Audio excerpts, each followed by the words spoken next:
Okay. Sorry. It didn't. Sorry, we are now live. Sorry, the intro did not play for me. Apologies for that. The intro did not play for me, and that's what you get with Restream, so we knew something would go wrong. But welcome to another Saturday night Shadow Whispers in the Night show. Tonight we have my co-host Christopher Mole and Daniel Dunnican. I have to get that right. And our guest, Bishop Long. Bishop Long, how are you doing tonight? I'm doing well. Hopefully you guys can hear me all right. We can hear you. We can hear you. We can hear you good. We can hear you. I have no idea what my intro did not. Basically, that's the thing with this new thing that I'm using, so I'll not be using it again anymore. I will be changing it. So we have some fantastic questions for you tonight, Bishop Long. Christopher and Daniel, how was your day today? It was all right. It's sunny here in Scotland, which is an unusual thing, you know. It's blue skies, which is even more unusual, especially in Scotland, and I was just doing my usual. I was building a website, so that's what I've been doing all day, staring at a screen, numbers and digits and mad things like that. So that's what I've been doing. Lovely. What about you, Daniel? Not too bad at all. Just been relaxed for today, getting ready. Same here, yeah. Very unusual weather here for this time of the year. Just absolutely scorching weather. But it's lovely. It's lovely. And Bishop Long, how was your day today? Oh, fantastic! Yeah, we had great weather today. So yeah, very very good. Went out for a walk. So lovely. Yeah, it was in good old Kentucky in the United States. Very very very good friend of mine lives in Kentucky. It's a great place. She's originally from Sligo in the west of Ireland, but now she lives in Kentucky. Yeah, but now she lives in Kentucky, and I'll be seeing her at the end of the month. So I'm really looking forward to that. She runs beautiful tour tour group called Secret Ireland Tours, and I work for her as well. So we take fantastic people over to Ireland, and we do tours around Ireland for 2 weeks. That's pretty cool. Yeah, Kentucky's pretty nice. It's Kentucky's an interesting state. We go to family reunions to meet our future husbands and wives. Oh wow! Sorry. Oh, excuse me. It's Kentucky. It's Kentucky. I know when I talked to my friend May, and the weather's beautiful, and then lives in this amazing place. I mean, her backyard has deers in her backyard, and she shows me the deers, and then they have wild turkeys. Mm-hmm. Yeah, of course, we just had a Kentucky Derby too. So the Kentucky Derby, the horse racing. That's huge. Yeah, that was neat. It's always a neat time of year. This time of year. It's summertime. It's fabulous. It's summertime. Yeah. To start off with this now, what, and I know it's kind of like, what kind of got you into wanting to become into the religion, into the church, and then bishop? Oh, well, it was God. I knew I wanted to be a priest when I was 5. That's amazing. Wow. I clearly remember. I was in kindergarten. The teacher was asking what we wanted to do, and then we're going to church, and I was telling my mom about what we did on school, and she said, "What did you tell the teacher?" And I pointed at the priest, and I said, "I want to do what he does." So I remember that as if like it was yesterday. It was very clear. So ever since I was a kid, a little boy, I knew I wanted to be a priest. And then, of course, at the age of 9, I began studying books on demonology. I didn't really know why. I just knew that I wanted to know more about the opposite of God. Okay. And that was important for me. And so then I just began. And of course, a lot of times I didn't understand necessarily what I was reading because, I was a 9-year-old kid. But I know I just couldn't stop putting the books down. That's amazing. You know, when you like yourself, Bishop Long, when you were younger, you knew what you wanted to do, and you stuck with it, and you did it. The same with me. I knew what I wanted to do, and I stuck with it and did it. I'm just going to say very very quickly here. Hi to a few people that's been watching. Noreen, how are you doing? Hope you are well, my love. Hope you're well. Pomp, thank you very much. Thanks a million. And Pomp is saying the fried chicken's pretty good too. That's right. Just meant to say, Jenny, you're not going out on TikTok. Just meant to say that. You're not going out on TikTok. Something weird's going on tonight. So I've had a lot of problems too. Oh, hi Sarah. I don't know what's going on with that and why. I'm going to have to figure that out. I'm really going to have to figure that out. I'm going to have to share the show onto TikTok as well. Not really happy with that, but we are here. We are at another platform. We're here. So when you were reading the books of demonology, Bishop Long, when you began to understand it, and I know at the beginning of my show, my intro into my show, I have Jesus and the devil doing an arm wrestle. Mm-hmm. And it was one of my, because I always say when it comes to the paranormal, and a lot of priests that I know do not believe in the paranormal. Do not believe in it. Think it's silly, think it's stupid, and will not even entertain it at all. Mm-hmm. And that doesn't bode very well with me. And a lot of people would know that would not bode very well with me. What is your take on that? That other people love my take, in the States, 25 years ago, there was nobody helping the paranormal community. Mm-hmm. There was no clergy. And so some friends of mine, came to me and said, they really needed help within the paranormal community. And I didn't have a problem with that. And so I went public over 25 years ago with the ministry of helping the paranormal community. And then it just kind of exploded from there because no one had done it. No one was helping the community at all because it was the paranormal really 25 years ago. We also there was no MySpace, there was no Facebook, there was no TikTok, there was no Twitter. It was Yahoo groups.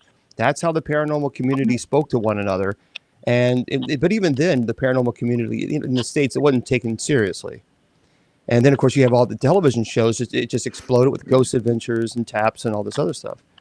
And so I saw a need and I filled it. And there was no books on how to do it. I just said, okay, well, I have friends that are in the paranormal community and they needed assistance. And I said, okay, I'm here to help. And then that's when it just kind of exploded from there as far as just like, got, larger and larger and larger. And the ministry got bigger and bigger. And I thought, well, what in the world have I got myself into? I know. Once it starts, it keeps going and going. And it's really great that you're involved with people that is involved in the paranormal field.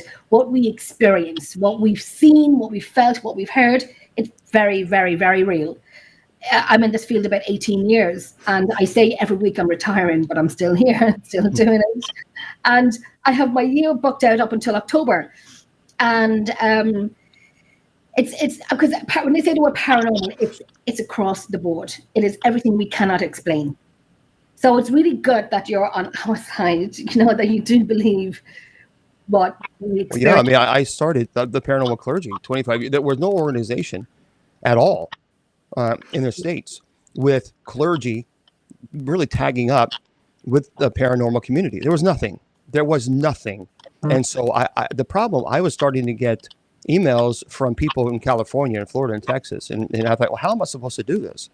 So I had friends in the paranormal community. So I thought I need to start networking, build a network of teams across the United States so that if a case from California, that I can contact that team and say, look, I need your help. I think any clergy that attacks paranormal teams, clearly they should kind of keep quiet because they really don't know what they're speaking about. Because actually, I look at the paranormal teams that I work with, it is a ministry. I could not do this ministry without them. I simply couldn't. Yeah. I don't have a private plane. I can't just, hop on, to California, New York. So I rely on teams who are willing to spend a lot of money on equipment, teams who think that everything is not demonic, teams who go to people's homes and they don't owe these people anything, but yet they're willing to travel hours and hours to these people's home to investigate, to try to debunk. You guys know, you gather all the evidence. It takes a long time to do research, to do investigation, to gather all the evidence, and then they present it to me. And then based on that, I determine if I have to start doing some fundraising. Because see, in the old Catholic Church, we don't receive a stipend. We receive no salary. We receive no income. We fund our own ministry out of our own pockets. And so if there's a case in California and a team says, look, here's all the information, you need to look at this. And there's clearly, then I got to start fundraising to get to those people, in California. Mm-hmm. So I tell pastors all the time, knock it off. with attacking paranormal investigators, because if it wasn't for paranormal investigators, clergy wouldn't be able to help the families that we are able to do. And so I think those are the true paranormal celebrities, not a paranormal celebrity who flex their muscles and look in the camera and say, you know, did you hear that? That's not a celebrity to me. I say that all the time. I even said it to Daniel last night. I said, we pay so much money. Yeah. We travel for hours. We have families at home that, you know, we leave. Well, I have 5 dogs, 3 cats, and 2 children, so I have to leave them behind. I'm traveling at the end of May to do like a few days up in the north of Ireland, and then we're traveling over to Scotland. So I'll be away for 13 days. But I'm doing it for May Hernan's tour, for Secret Ireland Tours. And but apart from that, myself and Daniel and our teams are away in July for 2 nights in July. And these locations are not cheap. We pay to go into these locations to invest. Right. Just for us, research. And I always say not all history is written in books. We research the same location for many, many, many years to get a story that's not in a book that people would read. We research the history, and we have accomplished that in one of my favorite locations in Leap Castle here in Ireland. Fantastic. We're back in October. We're back in October. So yes, it is expensive, and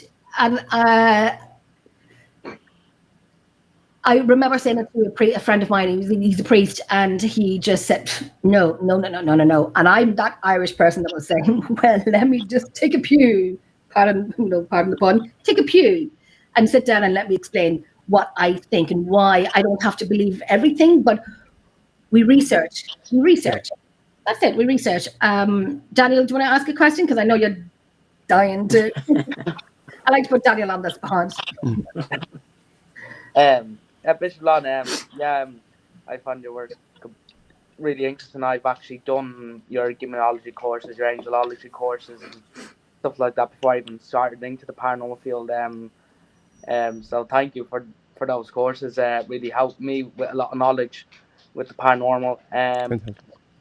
My first question is, I suppose, bringing it to an exorcism, I suppose, the real life story of the real Emily Rose, Annalise Michel. In your expert opinion, as an exorcist, would you say her state was mental illness or demonic possession, in your professional opinion? I think 100% she was possessed. There's no ifs, ands, or buts about that. Based on, I have a massive case file on Annalise Michel. There are some sound bites actually out there, but they're really actually incorrect. They're fraudulent, so be careful about, you know, some things on YouTube are just not correct. The problem with Annalise Michel is because she had grand mal epilepsy, and it's unfortunate because they really truly didn't understand epilepsy at that time, and especially in her area. And what they did, they placed her in a mental institution because of it, and that was the last place that she needed to be. But they just simply didn't understand it, and actually, that's when she began describing as ghastly figures, or seeing ghastly figures. There's no question in my mind. As a matter of fact, there's a soundbite that is legitimate that I have.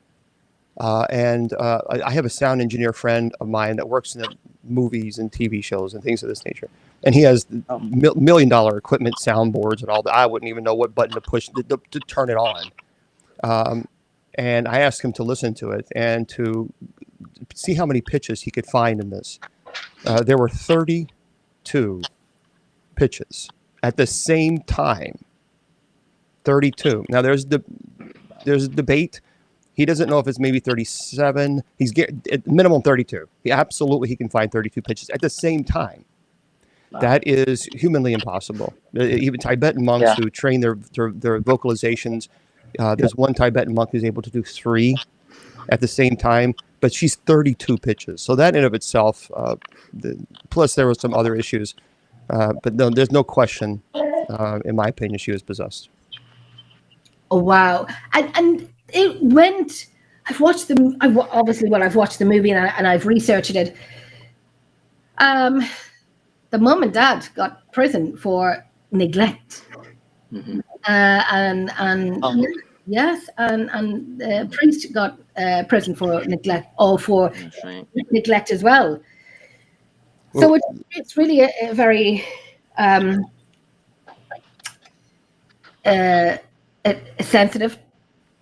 Yeah, they were charged, but they never saw time, and which is not right, because I think the priests were absolutely negligent. I think the parents were absolutely negligent. So this is what happens many times when you have someone who perhaps maybe they're not as well versed or experienced in exorcisms. Sometimes your pride and ego can easily get in the way, because you want this to stop, and you're going to come push heaven and hell to make it happen. This was in that case. The priest should have seen the deterioration of Annalise. I mean, she was the cause of death is starvation, dehydration. 68 pounds when she died. Oh my goodness! So 68. She's 23-year-old who is 68 pounds. So what they should have done, because the parents were absolutely, they stopped her medicines, because they said that the medicines were causing her more hallucinations. And so they said, so that's it, we're done. We're finished with it. We're only going to rely on the right.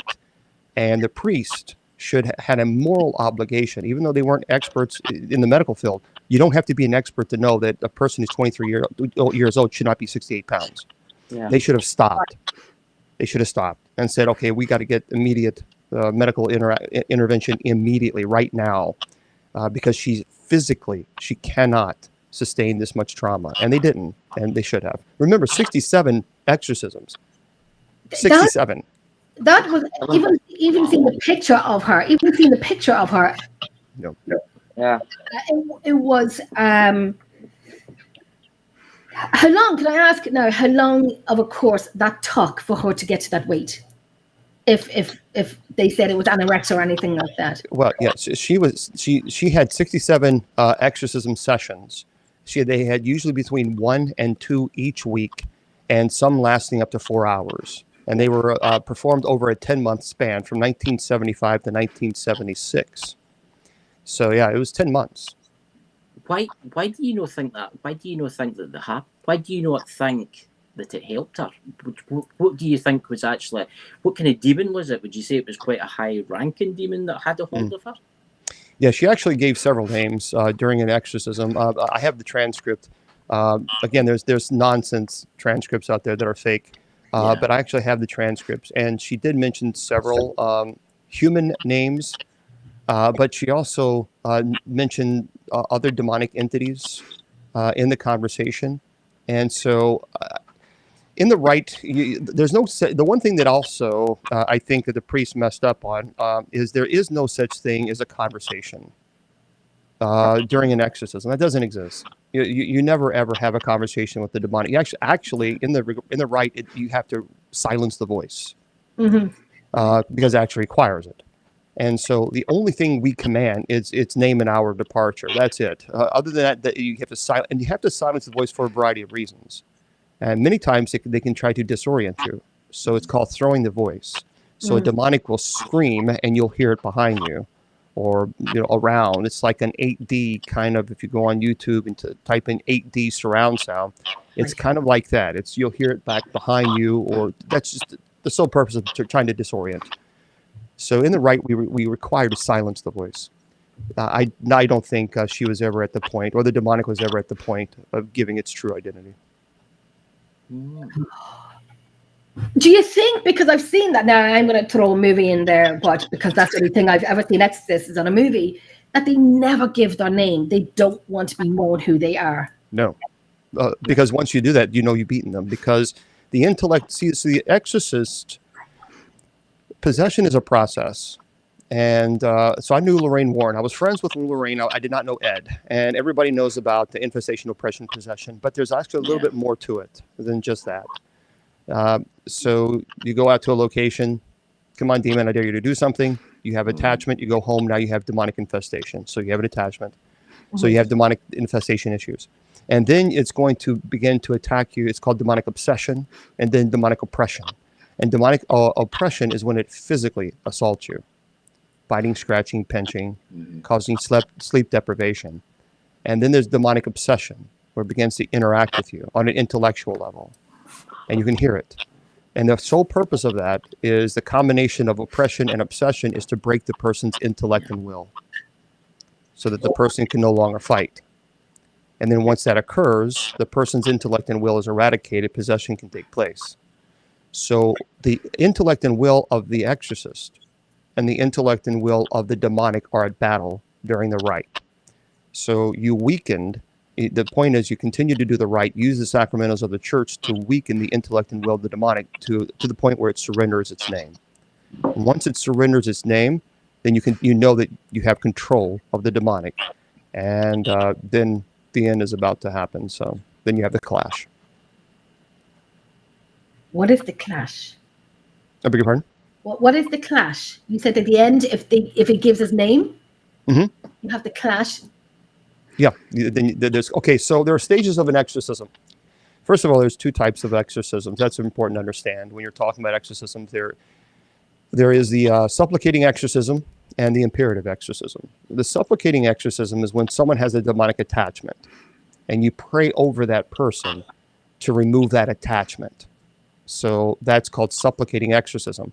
That's different than what is called the imperative exorcism. So laity, you can pray over someone to remove a demonic attachment. That's supplicating. In other words, that's a prayer directed to God, asked to bring relief to the person. That's completely different than imperative exorcism. And imperative exorcism is you command in persona Christi, in the name of Jesus. So the priest is in persona Christi, and you command in the name of Christ, directed to the demon to depart. So that is reserved for a priest that is trained in the rite. That's the solemn rite of exorcism. So when you're doing the solemn rite of exorcism, there's actually several stages. So and we can talk about each one if you want. There's the presence, the pretense, the breakthrough, the voice, the clash. So the clash is at this stage that the exorcist is looking for and must provoke the demon. And by now the demon has been commanded out of the body several times. And if the exorcist has not succeeded in doing so, they must again use the time to expel information about the demon. More importantly, its name. So it is the clash, literally, where butting heads. And then you have the stage called the explosion or the explosive stage. And so here it's either the demonic will win or the exorcist. It's one or the other. And the exorcist, truly, the exorcist at this time is exhausted. The demon is exhausted, and the demon will bring up sins of the priest or assistants and use violence and foul words in order not to leave the body. Now, there's a term called retrocognition. Retrocognition is the ability to know your sins, not because they can read your mind. They're not all-knowing. They're not God. They know your sins because sins fall under what's called ordinary demonic activity. So temptation. That's why they know your sins. They are tempting you to sin, so therefore they know them. And they will use that against you. That's why exorcists will have the sacrament of reconciliation, confession, prior to performing an exorcism. So they can't use that against us. So the explosion stage, and then you have what's called the expulsion stage, where obviously the demonic leaves. Wow, that's a lot. No. That's a lot. When were you ever afraid when you're doing an exorcism? Yeah, the first one. When I was on the show, the Eli Roth Presents Legion of Exorcists show. Watched it, yeah. Oh, I did, yeah. I watched it. Yeah. Oh, I have the doll. I was going to ask you about that too. Yeah, I'll have to go get it. We would love to see it. Obviously not on it, but we'd love to see it. I've got a terrible. I don't like things like that. See things like that. I think they should be put somewhere special. Haunted objects. It's something that I don't like getting near, and I don't think anybody should own any, unless you know what you're doing, obviously. Yeah. Definitely. I have a storage facility. Yeah. But I brought it because I kind of figured you guys might want to see this. But the first time, I would say the first time I was ever afraid, really fearful, was the first exorcism, because I wasn't the primary. I was the secondary. I was the assistant. And I had read all my life. I'd read about demonology and possession and what could happen. I was trained and studied in the Roman Seminary, received my minor orders even. And you read about it, but when you're actually in the presence, it's a different world.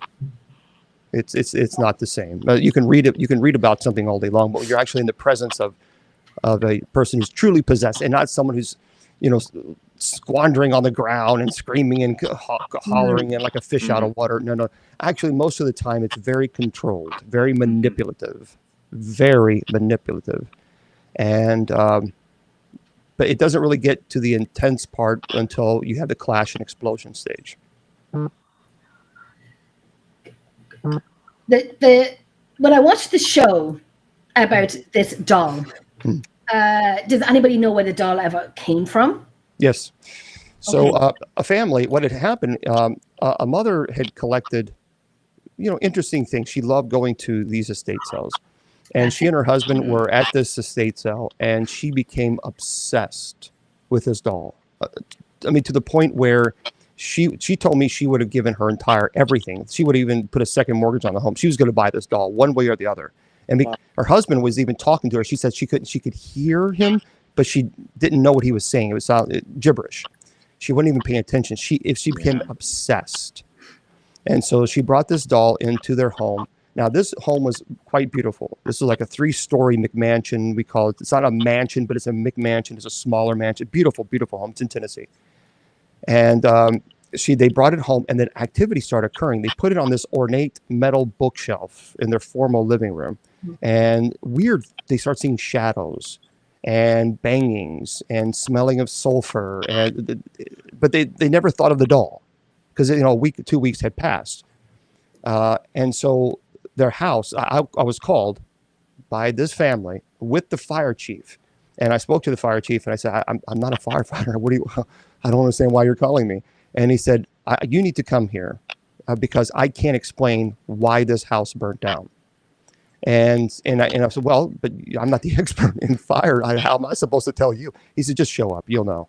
So it wasn't that long. It wasn't that long of a drive. So I got in the car and there's a big, beautiful lawn. It's gorgeous. And this ash in this huge lot where clearly this house was. And I thought, what in the world is going on? And I pulled into the driveway, and as I saw this ornate metal bookshelf, and I saw a doll on top of it. I thought, well, what in the world? This is weird. And my immediate thoughts is, they think this doll is caused this. That's like, and they want me to take it. So I got out, and the wife was there. She told me the whole story. She explained to me. She said, let me show you where the foyer is. So we walked into the foyer, and we turned to the right, and that's where the big, beautiful, formal living room is. Now, understand, nothing was standing in this house. The stairwell, gone. Walls, gone. When I tell you it was ash, it was, my shoes were just black with ash. It was just nothing. And I looked over and I saw that doll, and I was very uncomfortable with it. I knew immediately something's not right. And I asked, why is the doll on the bookshelf? And she explained it to me. Mm-hmm. And so I walked over to it and I grabbed it, and it was hot. It was like a second-degree heat. And so I dropped it because it was like, I didn't expect that. Mm-hmm. And so obviously this thing needs to go. So I took it home. What was interesting about this doll is I took it to Louisville Mid-South Paranormal Conference in Louisville, Kentucky. And they asked me to bring it, and I did. And I always have it in its case. And I've been saving up for a long time for a laptop because I needed a laptop to do my presentations. And I had it in a case, and people kept telling me, oh, we're psychic or mediums, take it out. We want to experience it. And normally I never do. Yes. But I said, okay, because the whole room of people. So I took it out of its case. I turned around and I showed it to them, and nobody wanted to touch it. The whole room changed. The entire room was open. It was heavy. It was like the only way to the heaviness. If you ever go to a sauna and that heaviness, the whole room changed like that. And they said, put it back. So as I was putting it back, someone asked me a question, and I put it next to my laptop because I got distracted. I didn't put it back in its case. I turned around, and the firefighter in the front row was screaming, Bishop Long, your laptop is on fire. I turned around. My laptop was in flames. This was the entire room. A lot of people saw this. And I hope my laptop was actually on fire. He had to help me come over and put it out. So I put it back in its case, and I don't take it out anymore because of the situation. What do you think the attachment is? You have any thought? Demonic. It's pure evil. I mean, it is. I have some items that actually, I went to Moundsville, West Virginia. They asked me to come out there and do a presentation, and I had a lot of items, a lot of haunted items that people have given to me through the years. And a woman actually didn't necessarily believe that any of this stuff exists. And I said, well, you're welcome to come on in and take a look at the exhibit. Just do not touch them. Do not touch them. That's it. Yeah. She walked in, because I had a massive, like 6 massive tables full of these items. She walked in and she almost passed out. If her husband hadn't caught her, she would have hit the floor. She went to this one, there was one area that she was looking at, and she just dropped.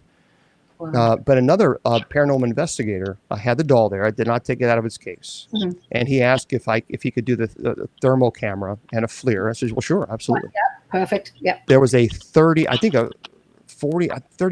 know, a degree difference. It was massive.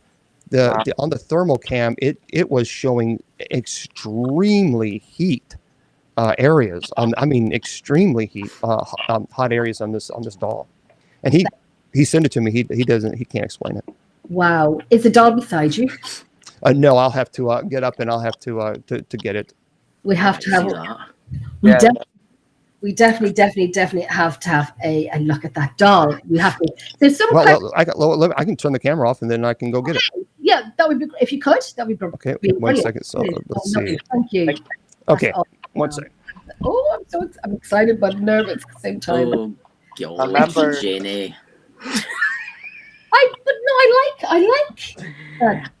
You came back. It was happens to me that you kind of how folk have been getting me recently today. Dolls and that. There was nothing that doll that they got me to do that reading for. I couldn't feel nothing for that. No, I think there was nothing wrong with it. But Chris, listen, you cannot do that from remote. You cannot do that remote. You have to do it in the room. You cannot do it remote. That was a bit. Yeah. That was just for watches and clickbait and all of that. You have to do it for. Yeah. Sorry, Daniel, go ahead. I've also a digital recorder on as well. So do me a favor if you can, Daniel. Is your phone on the table? It's on the laptop screen. The laptop broke, but I have it. A little bit. Oh, it's grand. It's just when Bishop. I'm going to put one on tape. I've got one to do the other day. No, I'm putting the recorders on now. Oh, jeez. Oh, wow. So what's interesting about this doll? Hell with it. Oh no, you're not opening it. Well, hello. Okay. So let me show you, because you can't see it. So what's interesting about this doll is there are burnt marks that you see here. Yeah. This is a porcelain doll.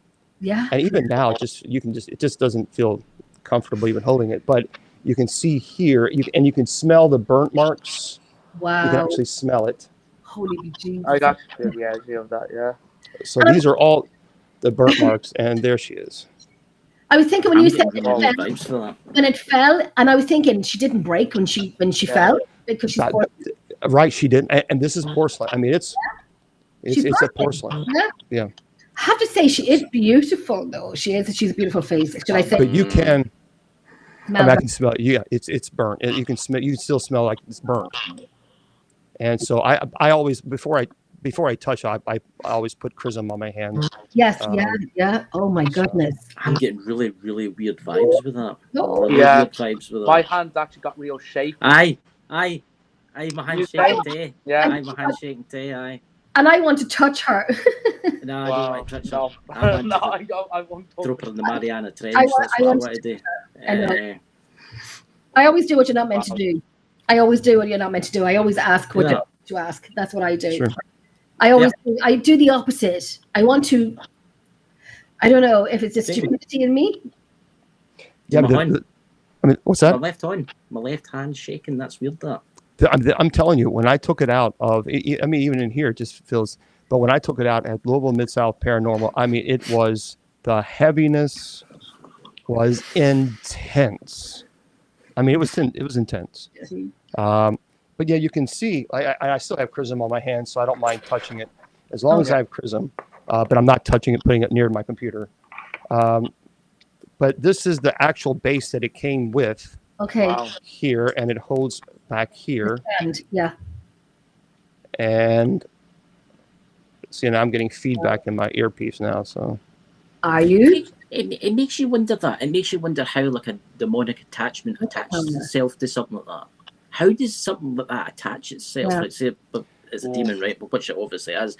But how does it attach itself to a toy like that? because it's energy. It is just pure energy. And just like if you go into a house or you go into a place that has demonic infestation, you know. There's no guessing. You don't have to guess if there's a demonic that's present. You don't have to guess. Something about that. I can feel it. Yeah, I feel really almost disoriented. Almost. I just feel really anxious. Really. Yeah. No, this is as serious as it gets. I mean, this is as serious. I mean, this people, and the reason is people say, well, why do you collect it? It's not collecting. I remove them from people's homes because I teach about them. You know, I can talk all day long about it, and but I have a master of education. I used to teach kids and adults who learn differently. They don't learn through lecture style. So I know that if you talk about this doll, some people will get it. But that's a big difference between talking about it and taking it out of its case, and then you experience the true energy of a demonic, and you don't want it anymore. You want it gone. But that's nothing. I'll show you this. Let me move this over here. Let me show you. I am good to see all of it. I am good. I love this. There is something. I can feel something else around about me. I don't know what it is. Hold on 1 second. Yeah. Take your time. Take your time. Actually, it's fascinating to hear about it. And then, My hand was shaking there, and it was weird because you said the exact same time that your hand was shaking, man. That's weird, that. And it was my left hand. These are original. Yeah, these are I've original. never actually felt anything like that from an object before. Okay, these are okay. Is that That's a Jesus? painting. That's a painting of Christ. Yes. Yeah. These are a painting of a nice little cabin. Mm-hmm. Yes. Okay. Yeah. No big deal, right? Yeah. This is an actual original. Holy! Oh. I actually like that picture. You do. I don't. Then you'll then see if you like this. These are John Wayne Gacy's. Yeah. Oh, you're That's what I kidding thought. me. Oh my god! Oh my god! I liked one of his pictures. Holy crap! So what John Gacy would do is he would poke his finger, and he would always put a little blood right here. Yeah. Right there. So Oh my gosh! And they're his original pictures. Yes, these are actual paintings. Oh. Yeah. You've got you've got quite a lot of negative energies around about you, right? This is a family. Feel it. Well, a mother collected these. They love macabre things, and they brought these items home, and weird activity started occurring. And I said, well, do you think perhaps maybe it has something to do with the fact that you have a bunch of John Wayne Gacy things? And for some reason, it didn't dawn on her. And she said, yeah, I want them gone. Yeah. So, but that's still nothing. I'll show you something else. Okay, you can keep showing it. You can everyone's going like, eek. Mm-hmm. See when he showed you the clown one, it just popped straight into my head who that was. Did it? Oh, I've seen that. I've seen them before. Yeah, I've heard people I like it. I don't know why people collect these things. Mm. Oh, it's the same with Ouija boards by them, which I think. I have lots of Ouija boards, lots. Yeah. And nice these boards. Enjoy my glasses, respectfully yours. Is that Jeff? Jeffrey Dahmer's. You're kidding me. Oh. So there was a young man, I think he was 16 or 17 years old, and he became pen pals with Dahmer. And he became obsessed with Dahmer and asked Dahmer to send him something special that he had. So Dahmer had an old pair of glasses, and he actually sent them to them. I don't really like taking them out, but I'll go ahead and show it to you. Now, you see, I watched all the documentaries on Jeff. I really do, and it's just... There are no lenses here, so there's no. These are just just frames that he had replaced. But these are actually Dahmer's glasses. Can you imagine what Oh they've my seen? gosh! And the mother found out, the 17-year-old kid, she found out, and she said, I want them gone. I don't want them in my home. You need to take them. And so, okay. Yeah. Completely. I completely agree with that. Yeah. And you knew when watching his documentary, when he was fascinated with dissecting animals and very obsessed with it and was really into it. And I knew by watching it, okay. And I had a pair of glasses like that, and I quickly got rid of them. It wasn't because of him, because I just like the style. I can't find them anymore. But it's interesting. I just went on vacation to a location, a museum that actually has John Wayne Gacy's. They had 2 of his clown outfits. They also had his leather jacket. They also had Ted Bundy's actual Beetle, Volkswagen Beetle, that he drove, not that he stole, but that he owned. They had O.J. Simpson's Bronco. So I'm doing a documentary on that and putting all that together so people can actually see it. And that was pretty amazing. There's can I ask a wee question? There's something that I've always wondered. And you got all these like serial murderers, like especially the person that you're just talking about. Do you think any of them could have been possessed? Do you think any of them could have had like maybe a pact with like Satan or a pact with like? The only person that perhaps might were they demonically? Did they have demonic attachment? No question. Oh, yeah. But as far as possession, because I've read Eileen Wuornos, her case file, and Ed Kemper. I've had actually I've had the opportunity to send a couple of messages to Ed Kemper and got a response. Whoa. The problem now, his eyesight's very, very bad. So if you send him something, it has to be large print, otherwise you can't read it. But I would say that there's one time Dahmer had a ritual before he unalived someone or killed someone. I don't know if we can say that, but before unalived someone. And he would always watch Exorcist 3. Yeah. And it put him in a trance. And so there was one case where he brought a gentleman into a hotel, and he had no desire, he had no interest to unalive him at all. That was not his interest. But he remembered waking up, and this guy's chest was caved in. And he said, I must have done it, but I don't remember it. That tells me there's one of two things going on. Dahmer would intoxicate himself to really extreme levels. But also, when you're possessed, you don't have any memory. You have no memory of that possessed state. You go into a catatonic state. You have no memory of the actual stage of possession. You remember what led to possession, but you have no memory of the actual stage of being possessed. So it's quite possible that Dahmer could most certainly have been. I think there was definitely demonic attachment, but I think possession. I think what's called transient possession. Transient possession is when the demonic will enter the body and leave at will, whereas perfect possession, there is no relief. The possessed state is always possessed. And even as a child, as a young teen, he was really into dissecting roadkill animals. Yeah, right. And people would put it into possession or as your mental health, and they would put it into 2 categories. So you're possessed, or you have mental health, or psychotics, or and so on. That, to me, when he was younger and he was doing that, I was watching it and I was like, this is not going to go too well. I can show you the item that almost caused the woman to pass out if you want me to. I would like to see it. Yeah. All right, let me just turn this off 1 second. Sorry, I don't mean to keep going back and forth, but I'll tell you what, do you want me to just go grab a few things? Yes. All right, I'll be right back. I need to. It's fascinating, isn't it? It's fascinating that he's got the glasses, Jeffrey Dahmer. Can you imagine what those have seen? Can you imagine the terror and the horror what they have seen? Yeah. It's just, you could actually almost feel that. It's crazy, and everyone who's watching, if you're uncomfortable, close your eyes.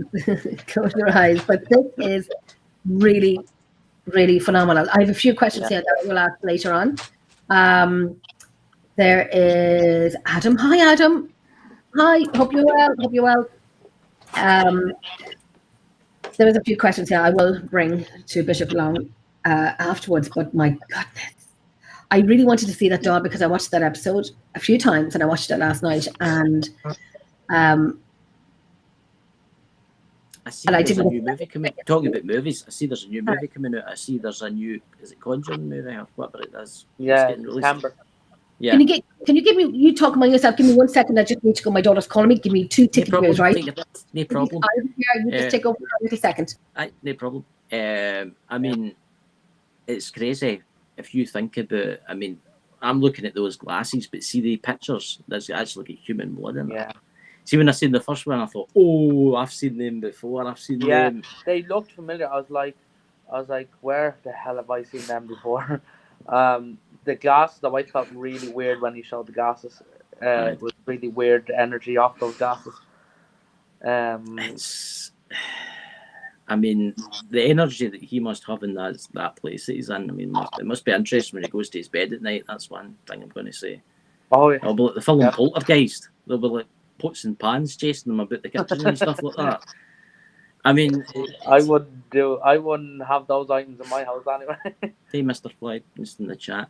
But it's like, oh God, I can feel the energy for that. And it was weird because see my left hand. Was it your left hand that started to shake? Yeah, it was. Yeah, it was started to shake. It was weird, and I could feel it, and I could feel like something lurking about.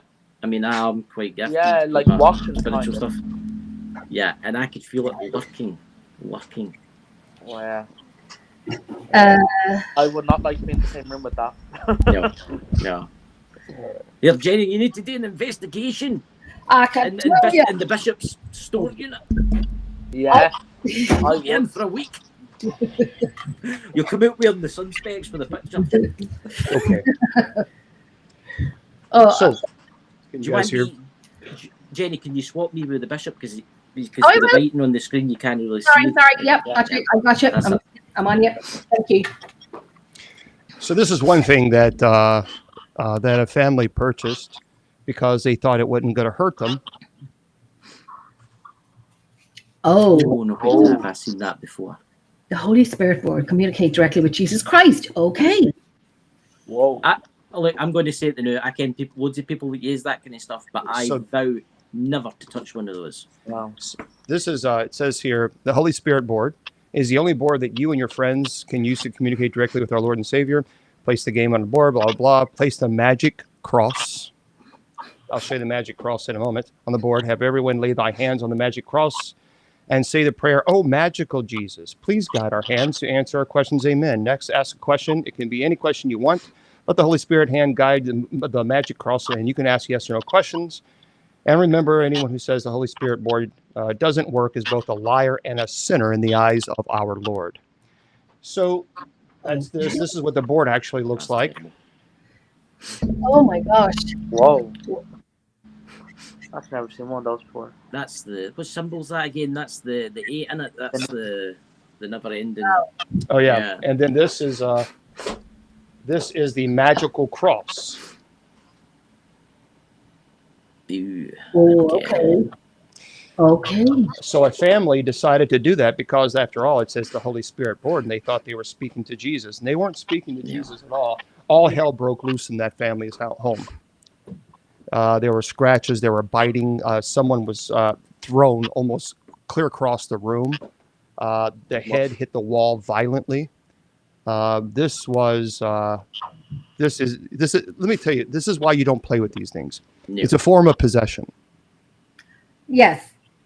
Because I don't know why people are not putting that together. When you place your hands on the planchette, you are you're giving the spirit permission to use your body. That's a form of possession to move the planchette.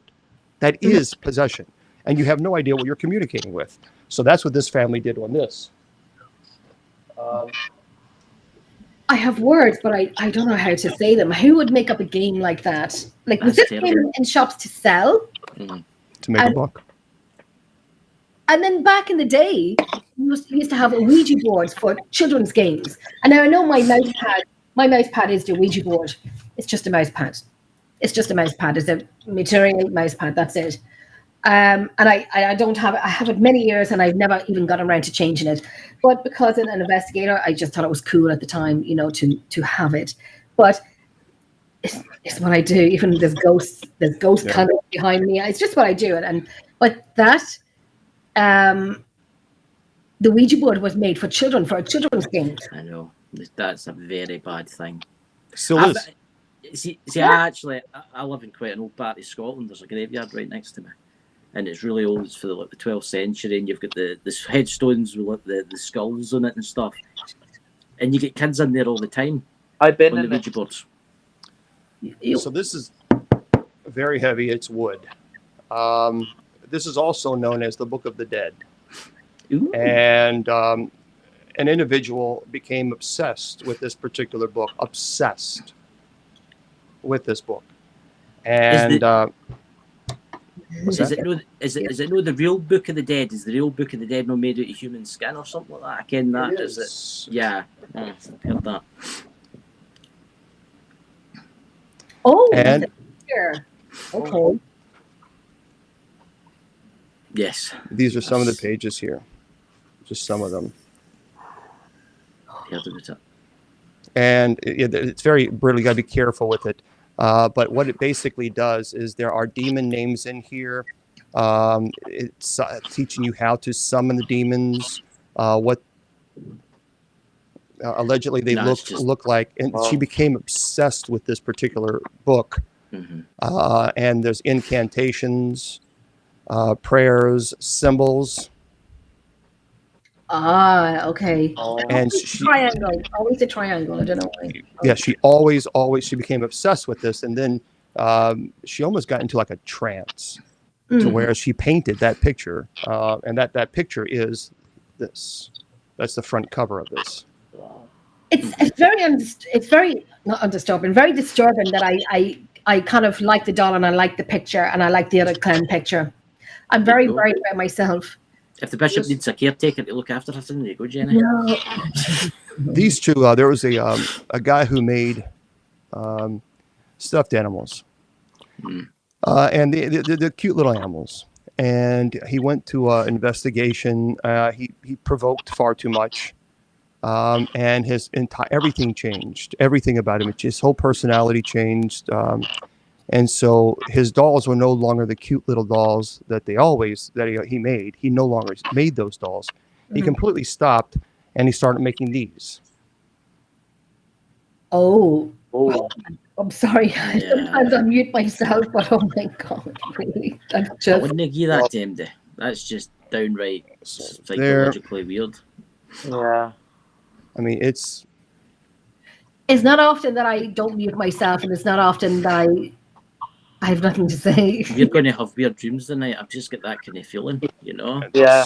I've had them for the last 2 weeks. It's crazy. Wow. I'm fascinated.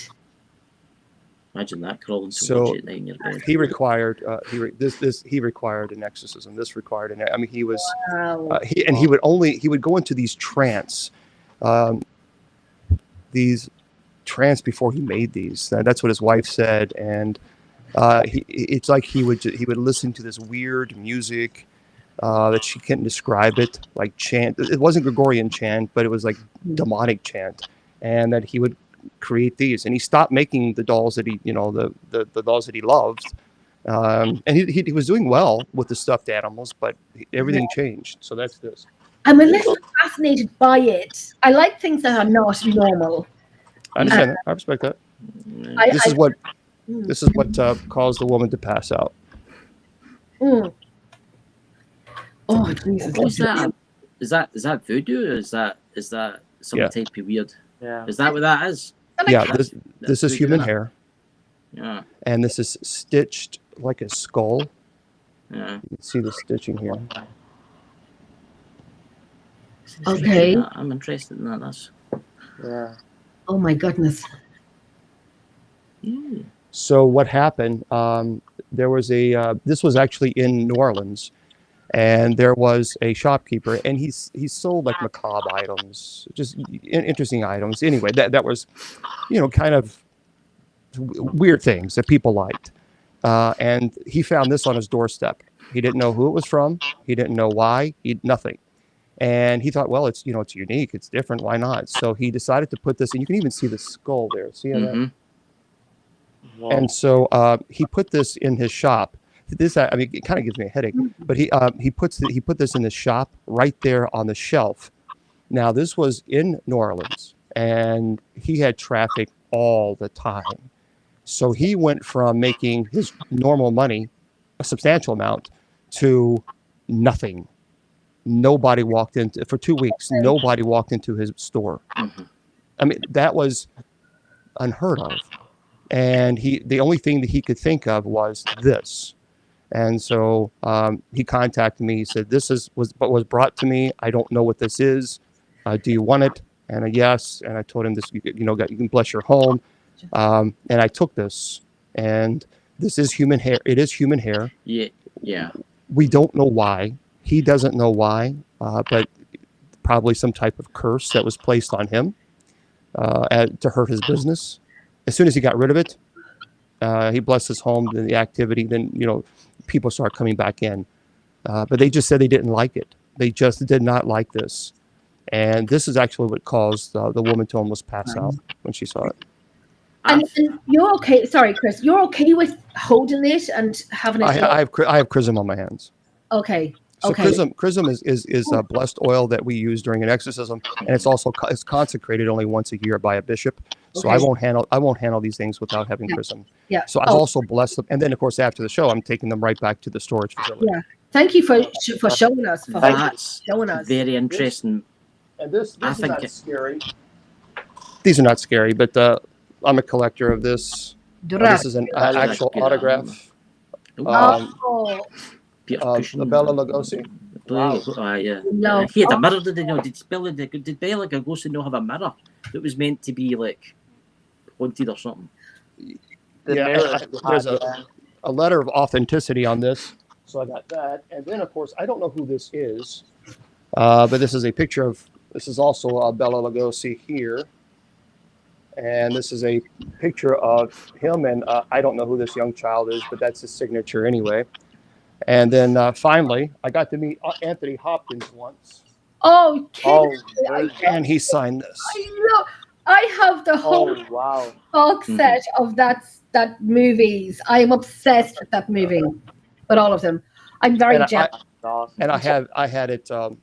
A certificate of authenticity is in the back here. Wow. Now I will say I'm jealous of everything, and he's a beautiful composer as well with his music. Yes, he is. And isn't he amazing with his music? I remember watching one of the shows, and what's that guy's name now? Are you talking about the musician, the guy that does the big open stages? Yes, what's his Andre Rio, is it? Andre, yes. He's Dutch, isn't he? He's Dutch, and he does, So he played Anthony Hopkins, played one of his compositions, and Anthony sat in the audience, and he was emotional because he could hear his music, and that's his first love was music. And people have other lives apart from what they do, but he's a beautiful composer with music. See that head with the human hair and stuff on it. I had a friend, he was a voodoo priest, and he would have loved it. He had a collection like you've got. He had a big collection, but sadly passed away a couple of years ago. And he had a very, very big, and I bet you his son still does the same thing. And I'm going to get him to watch this back after, because I think I know what that head's called. There's a name. It's got a name. So when I find out, I'll tell Jenny and get Jenny to that'd be great. you. Yeah, that'd be great. And this is only, I'd say, probably 3% of the collection.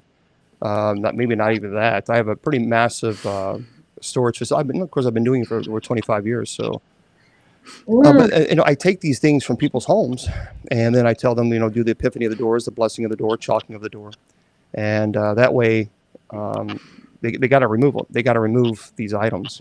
Yeah. And I'm saying, I'm going to call out a comment. I am Lulu said, "Why is this bishop so cool? Completely not what you expect. He's awesome." I know, right? I know. And when I do some of my shows, and I do talk about religion on my shows as well, and people say, "Jenny, how are you still on the air?" And I knew when I put a poster up, people say, "Jenny, we're doing the show with a bishop, and I'm like, I'm nice, I'm lovely, because I do have always have a lot of things to say, but and that was one of them earlier when some of the priests are anti paranormal and whatnot, and that just really annoys me, and I have a lot to say in it. Trust me, I have a lot to say in it. There are some questions that I do want to call out, if that's okay. Sure. Let me see. There was one here from a good friend of mine. Where are you? Okay, I know it's all the way up. It's all the way up. Okay, so it's my friend Hugh from Capra. He paranormal team in Ireland, in the north of Ireland. Good evening, Jenny. Hope you're feeling a bit better, because I'm sick. Hello to all on the show tonight. Can I ask what your questions are on thoughts on these online so-called courses where you pay to do a few classes and then you're sent a certificate or diploma to say, I'll call the rest of it out, Hoppy, to say that you are a demonologist. Do you feel that these types of things are dangerous? Yes. Because number one, there is no certification in demonology. It doesn't exist. They make their own certification. And number two, and I think it's very important, understand that demonology is not paranormal. Demonology is theological. And it is a calling from God. It is a ministry. It's not something you do because you're bored on a Saturday night and you want a tagline so you become famous in the paranormal community. This is a calling. It is a ministry. And this is not secular. So, I mean, this is being a demonologist. Number one, the name implies that the person obviously studies demonology, but is dedicated to God and serving this type of ministry. But I know demonologists, number one, who people claim to be, they have no prayer life, none. And I asked them, well, what is your prayer life? And one demonologist actually said to me, well, when I have time. Oh wow, okay. You're a demonologist. I mean, this is not a secular. This is not a secular job. It's not a teacher, a doctor, a lawyer. This is you're working for God. This is a calling, and if you're not called to do this ministry, leave it alone. Yeah. Leave it alone. I like I said, I've been in the field. My first time that I investigated was 35 years ago at Waverly Hills in Louisville, Kentucky, because I live in Louisville, so it's about 20 minutes away from me. But I'm telling you, I cannot tell you how many times people play demonologist, and they've done it through the years, and their lives are turned upside and down. It's not messed with. It's not. Even when we do investigations, when the locations that we go to, we're dealing with some negative spirits that are not nice. Yeah. When I go to the Hellfire Club in Dublin, to me, it's okay. There's one particular room that everybody hates it. Why I like it, I don't know. I like to like the stuff that people are afraid of. But yet, when I go to a location, you won't get me go to the bathroom by myself. I don't know why. It's like, you're coming with me. But it's just those things that maybe I'm vulnerable, maybe I'm drawn into it. Like, oh my God, I love that picture. Oh my God, I love that doll. No. If it's not meant to be, I like it. I don't know if that makes sense or not. If it's not meant to be, I like it. I've got 5 dogs. I think they're all broken. I mean, can I ask you a question? Do you ever get followed home by pissed off demons? Because they'll no like you because of what you've been doing. I have. There was one time I was at the it's called the Gates of Hell Cemetery. So it's based in Louisville, Kentucky. No one even knew it. It's in Elizabethtown. No one even knew it existed. So over about 25 years ago, some families had contacted. It's an old abandoned cemetery, and nobody in the paranormal community knew it was even there. It's like a 2-mile off the road kind of place you have to get to. Right. And so a family said there's a lot of activity, satanic activity, and they asked me to go and bless the grounds because their family was buried, and it's no longer being used. It's pretty much abandoned, but the city there, the county takes care of it and cuts and mows. So I did that, and we did an investigation that evening, and all hell broke loose. I mean, it was so the next day when online radio was in its infancy, I had a radio show at that time on paranormal. And I was like, man, this is like the gates of hell. And that is how that place got the name the Gates of Hell Cemetery, because one of the investigators said, that's it. We're going to start calling it from the Gates of Hell. And it is. It is truly this place I don't go to at night. And I performed 33 exorcisms, so I've seen some pretty crazy things. And I'm telling you, I will not go there at night, because you go there at night, you are asking for trouble. It is like, if you've ever seen the movie Silent Hill, or I think it's a game as well. Yeah. Yeah. It is during the day, you feel like you're being watched, but you know, if you don't feel threatened, at night, that place comes alive, and it is not good. It is. I experienced something there that I still can't explain to this day. It drives me crazy. I wish I could define it. Actually, Bishop David Price was there, and 2 other people were there. We saw something. We don't know what it was. I did a documentary on it. It's on my YouTube channel. I don't know what this sucker was. It didn't feel demonic, but something I can't. It drives me crazy because I can't define it. I don't know how long we have. I can tell you the story, or you guys can watch the documentary. Oh, please do. We've plenty of time. We've plenty of time. We've an hour. Go for it. So we went to this place. In the very back, there's it's like a horseshoe. The fence, there's a fence. It's like horseshoe, and then there's an old beaten path that goes in, same bit going in to going out. At the very end of this path, they call it the witch's tree. I don't really like that name, but that's what the locals always called it. And unfortunately, a lot of people go there performing satanic rituals. I actually had an altar. I tore it down because there was, anyway, I'm not going to go into detail. There were some things they shouldn't have been doing. And so we were there around midnight, and it was in the middle of summer. And all the trees, the top of the trees were just swaying back and forth, but we didn't feel any wind where we were. And we start seeing shadow people dart in and behind all these trees. And at first it was like 1 or 2, then 4 or 5. And we thought it was maybe the locals just kind of pranking us, but then it became 10 and 20 and 50 and 100. And we could see them, and it looked like they were kind of slowly cutting us off. They were going towards the entrance, and we felt like we were being cut off. And we said, that's it. We're not here to perform the minor rite of exorcism. We're here just to investigate. So we decided to leave. We walked out, and then there's a big tree right in the front. And our backs were turned towards it. One of the investigators had a flashlight, and he was shaking, and they had like C or D batteries in there. You could hear the rattle of the, and we looked at the flashlight. We could see him shaking. I mean, he was pale as a ghost. So we turned around to see what he was looking at. So I don't know what this was, but again, it's a big tree. The moon was right behind this tree, so we could clearly see it. And it looked to me like a 10-foot bat. That's exactly what it looked like. It had a torso of a human. It was hairy, obviously. We saw the claws on the feet. The wings were spread out. It had the face, the head of a bat. The eyes were a bright fluorescent red. It made no noise. It looked right down at us. And we knew that if we stepped 1 foot closer, bad things were going to happen. So this is one thing that I don't know what I saw. I have no idea. I can't define it. It didn't feel demonic. It felt like it was supposed to be there. We were not supposed to be. Right. And so we left. And so I got one of my dog, who's now in heaven. Was a 10-pound little schnauzer. But so I got home and I took her outside. And then right across the street from my place, there's a big open field and there's some bushes. And so as she was doing her business, I heard this growl. Now, I've heard a lot of growls. This growl came from a very large creature, whatever it was, deeper than a lion's roar. It was so deep. I always tell people it was like I put a big speaker on the back, turned the bass up as loud as I could, and I could feel the growl in the chambers of my chest. I could feel it. Wow, the vibration. I could feel it. And I grabbed Kylie and said, nope, we're going inside.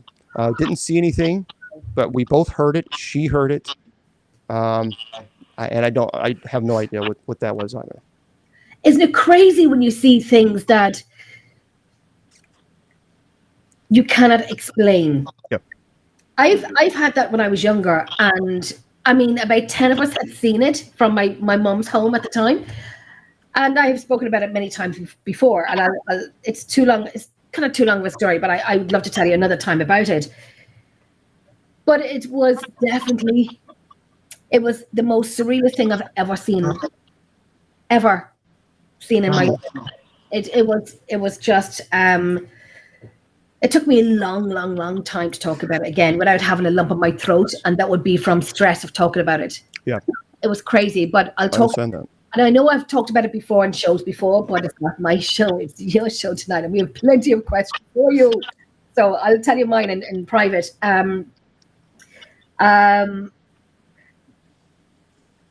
What's that question? Is it Care Bears go? It's quite a good one.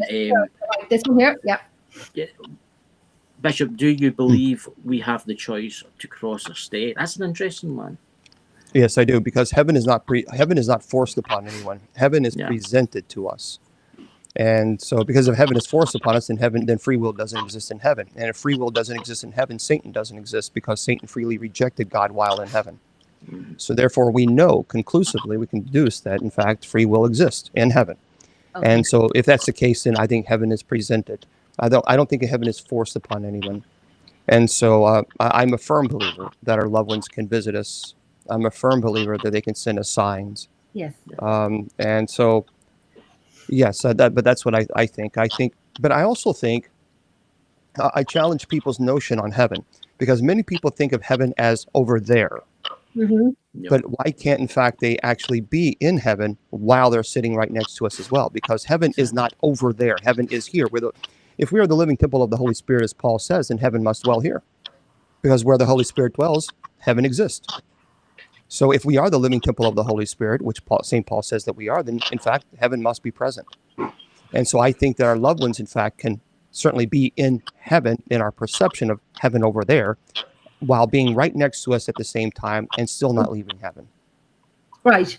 And I know when people said to me, Jenny, you have a bishop on your show tonight, because those who know me. They know when I do, even Chris is laughing at, because you know, I have an awful time with priests and nuns. I really do. And they are my own.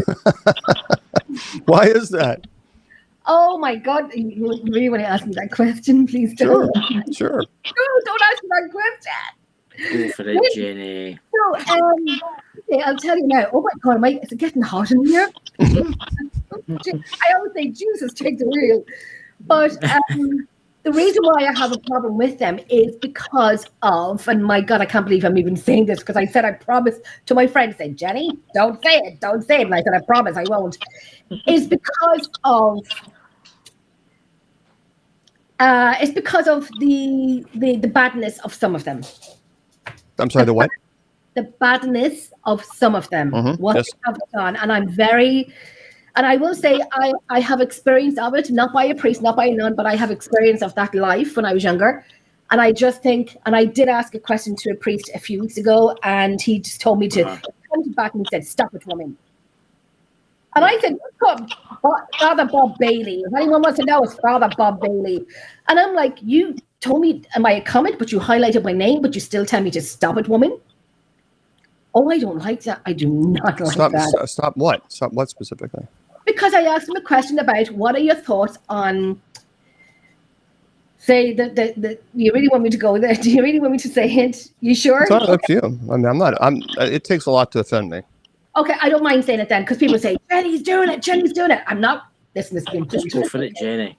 That I always say, I've had nuns as my teachers, and let me tell you, I loved Sister Roscoe. I loved her, and I still have the cross that I got from primary school from her. And I have this little thing. Do you ever hear of Jesus in a can? Mm-hmm. It's tiny. I have that since I was in primary school, and I have it about 30 years, something like that, and I still have it. I love it, but. The thing about the reason why I'm not a fan of priests and nuns. Sometimes I'm not brushing them all with the same brush and all of that, but I've seen way too much, and I've watched videos and I've watched live videos of these people hurting children. And I'm not happy with it, and I'm not happy with the Vatican hiding it. I'm not happy with any of that. And I did a show a few weeks ago how I'm not taken off air. I don't know. But I'm very, listen, now Irish. I speak my truth on what I don't like, and people say, Jenny, you know, I'm Catholic, My children are baptized or Catholic. But it's not about religion. It's about the people who hide in the, I call it uniform, that will be bad people. And I don't like that. And that's why, you know, you're going to say something to me now, aren't you? No, I'm going to say that's exactly why I left the Roman Catholic Church and I joined the Old Catholic Church, because we've had 0 cases of that type of demonic activity. Oh my goodness. And I find it appalling. As a matter of fact, I knew a priest when I went to Loyola University in Chicago. I was studying. He was our floor dean. His name is Daniel McCormick. Google him. Archdiocese of Chicago. He was one of the most. I could not believe he was our floor dean, and we knew him personally. We played football with him. He was one of our priests, and the fact that they allowed that to occur, the archdiocese allowed it and protected him. It is demonic. It is evil. And I don't care if a bishop knew. I don't care if a cardinal knew. If they knew and they protected and they did not do anything, that they should be in prison. Right.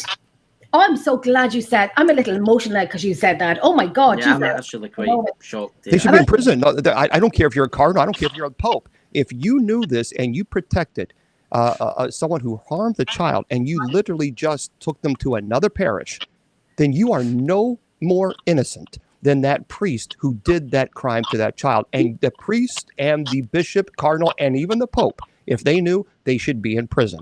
That is inexcusable. And quite honestly, their 501c3 should have been pulled. Oh my God. It's appalling.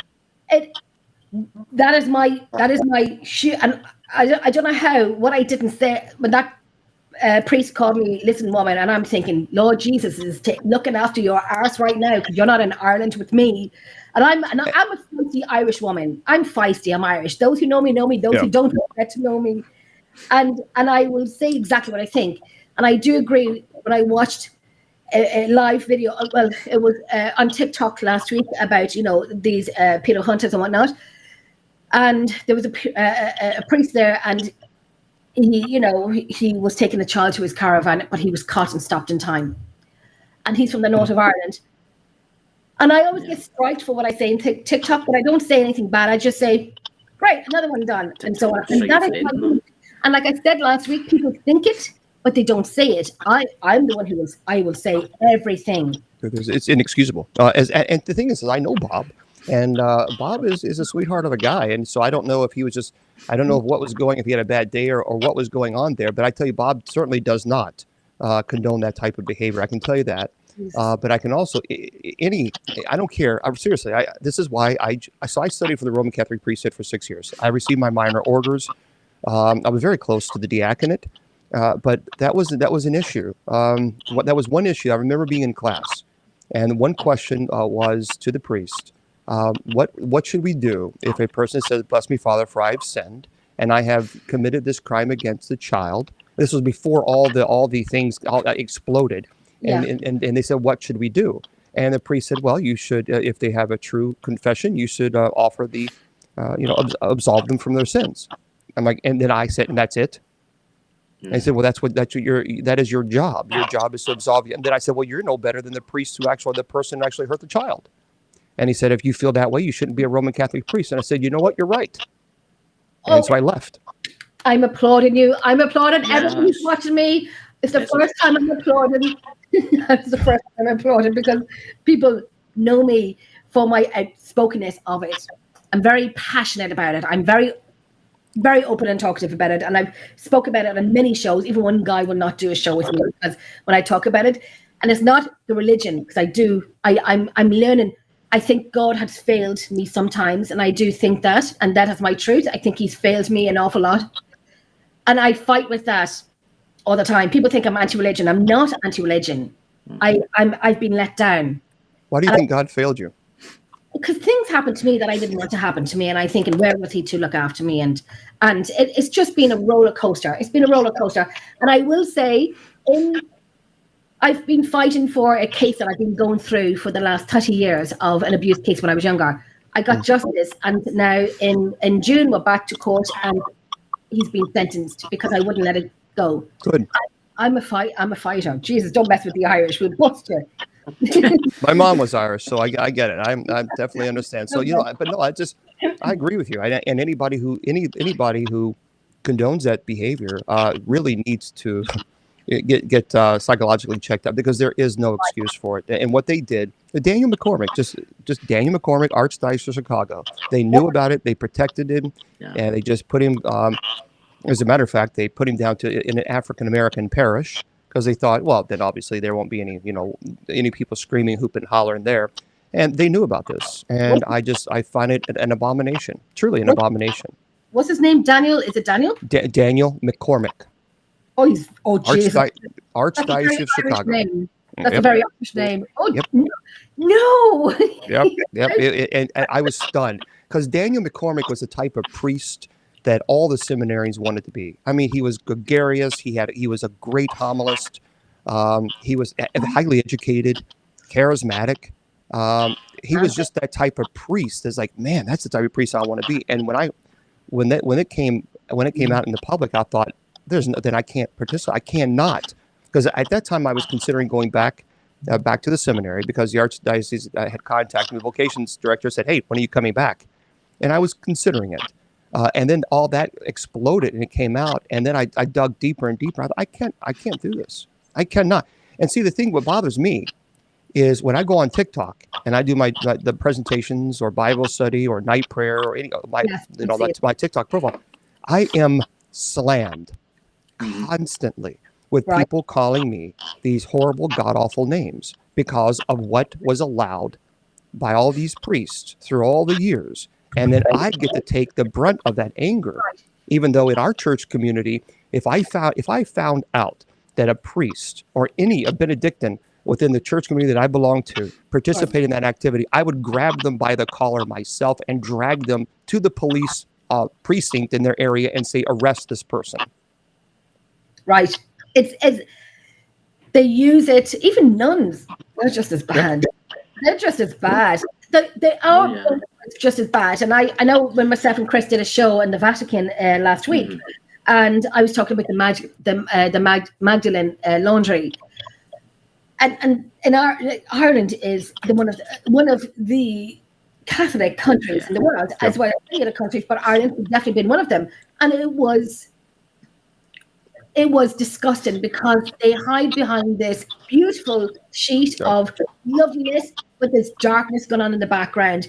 And that's my beef with them. And it's not religion, it's them. I do have my qualms, like I said, with God. I say, well, and a lot of people do, and it's our right to have that, to question. And it doesn't make us bad people to question our anointed with God. It doesn't make us bad people. We're human. We make mistakes. We have questions. And by God, listen, he made me, so I expect coming back to you. I think the tribulations, and there are, to be fair, there are more priests and nuns that never participated in that type of horrible activity that did. And so the priests and nuns that I know in the church, in the Roman church, are absolutely still appalled that they allowed that to occur.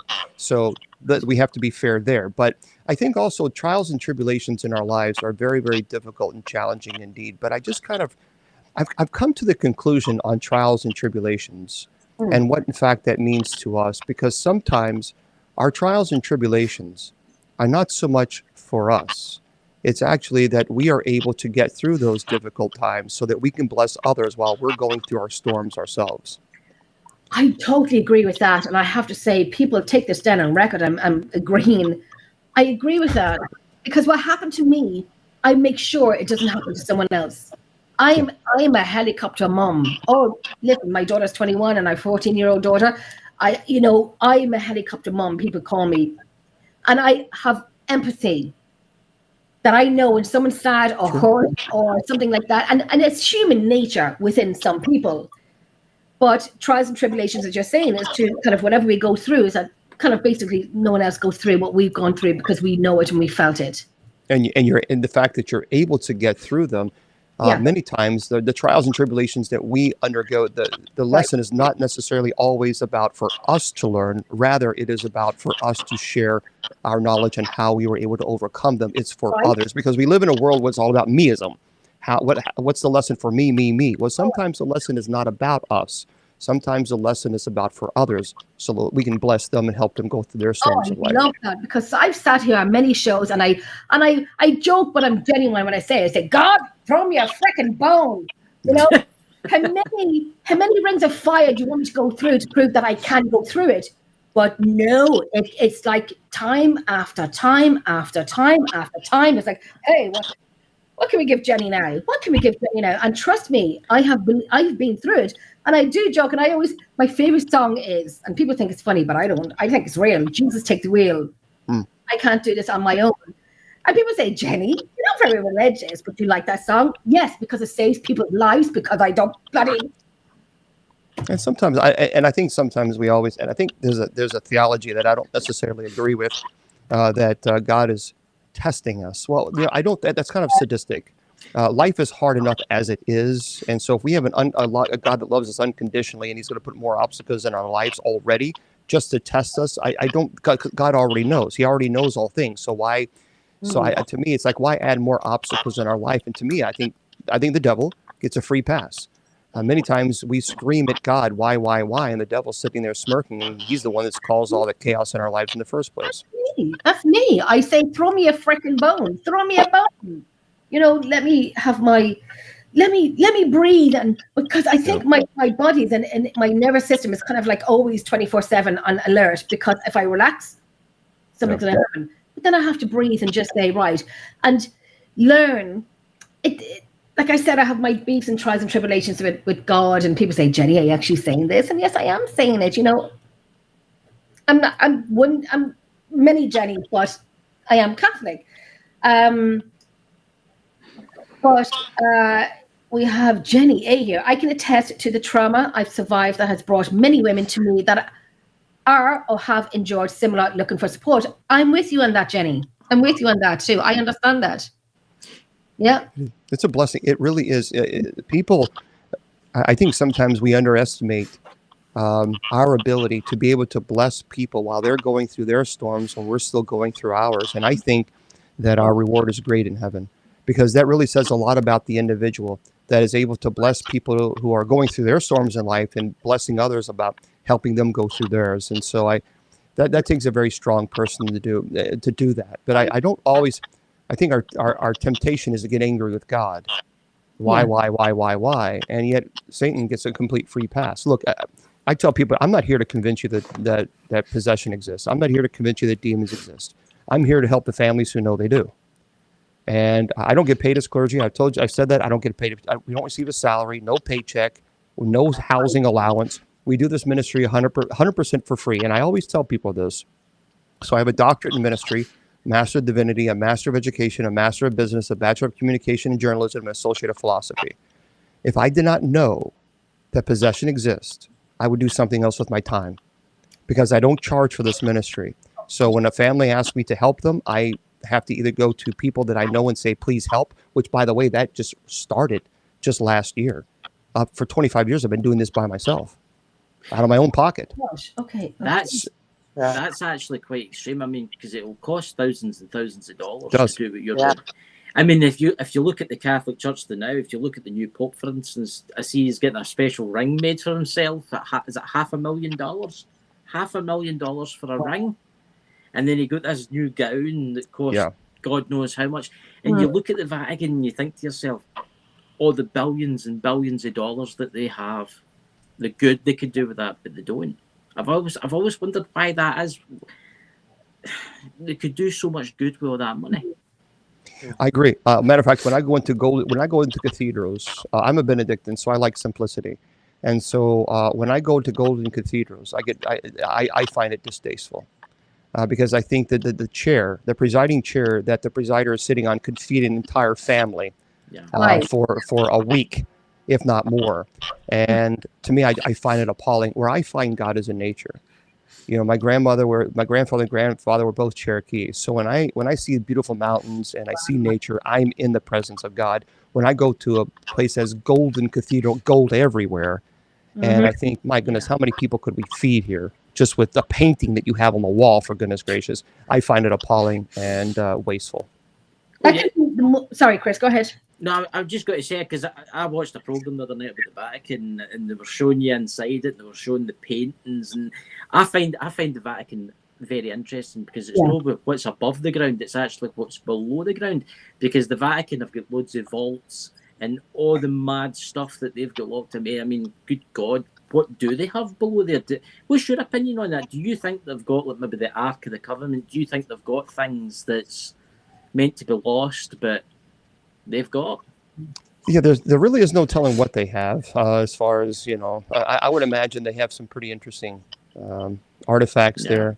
But certainly one of the things that always drives me crazy is, the Vatican has the body of Jesus, or or they have Mary Magdalene, his alleged wife. I think, oh, so stupid.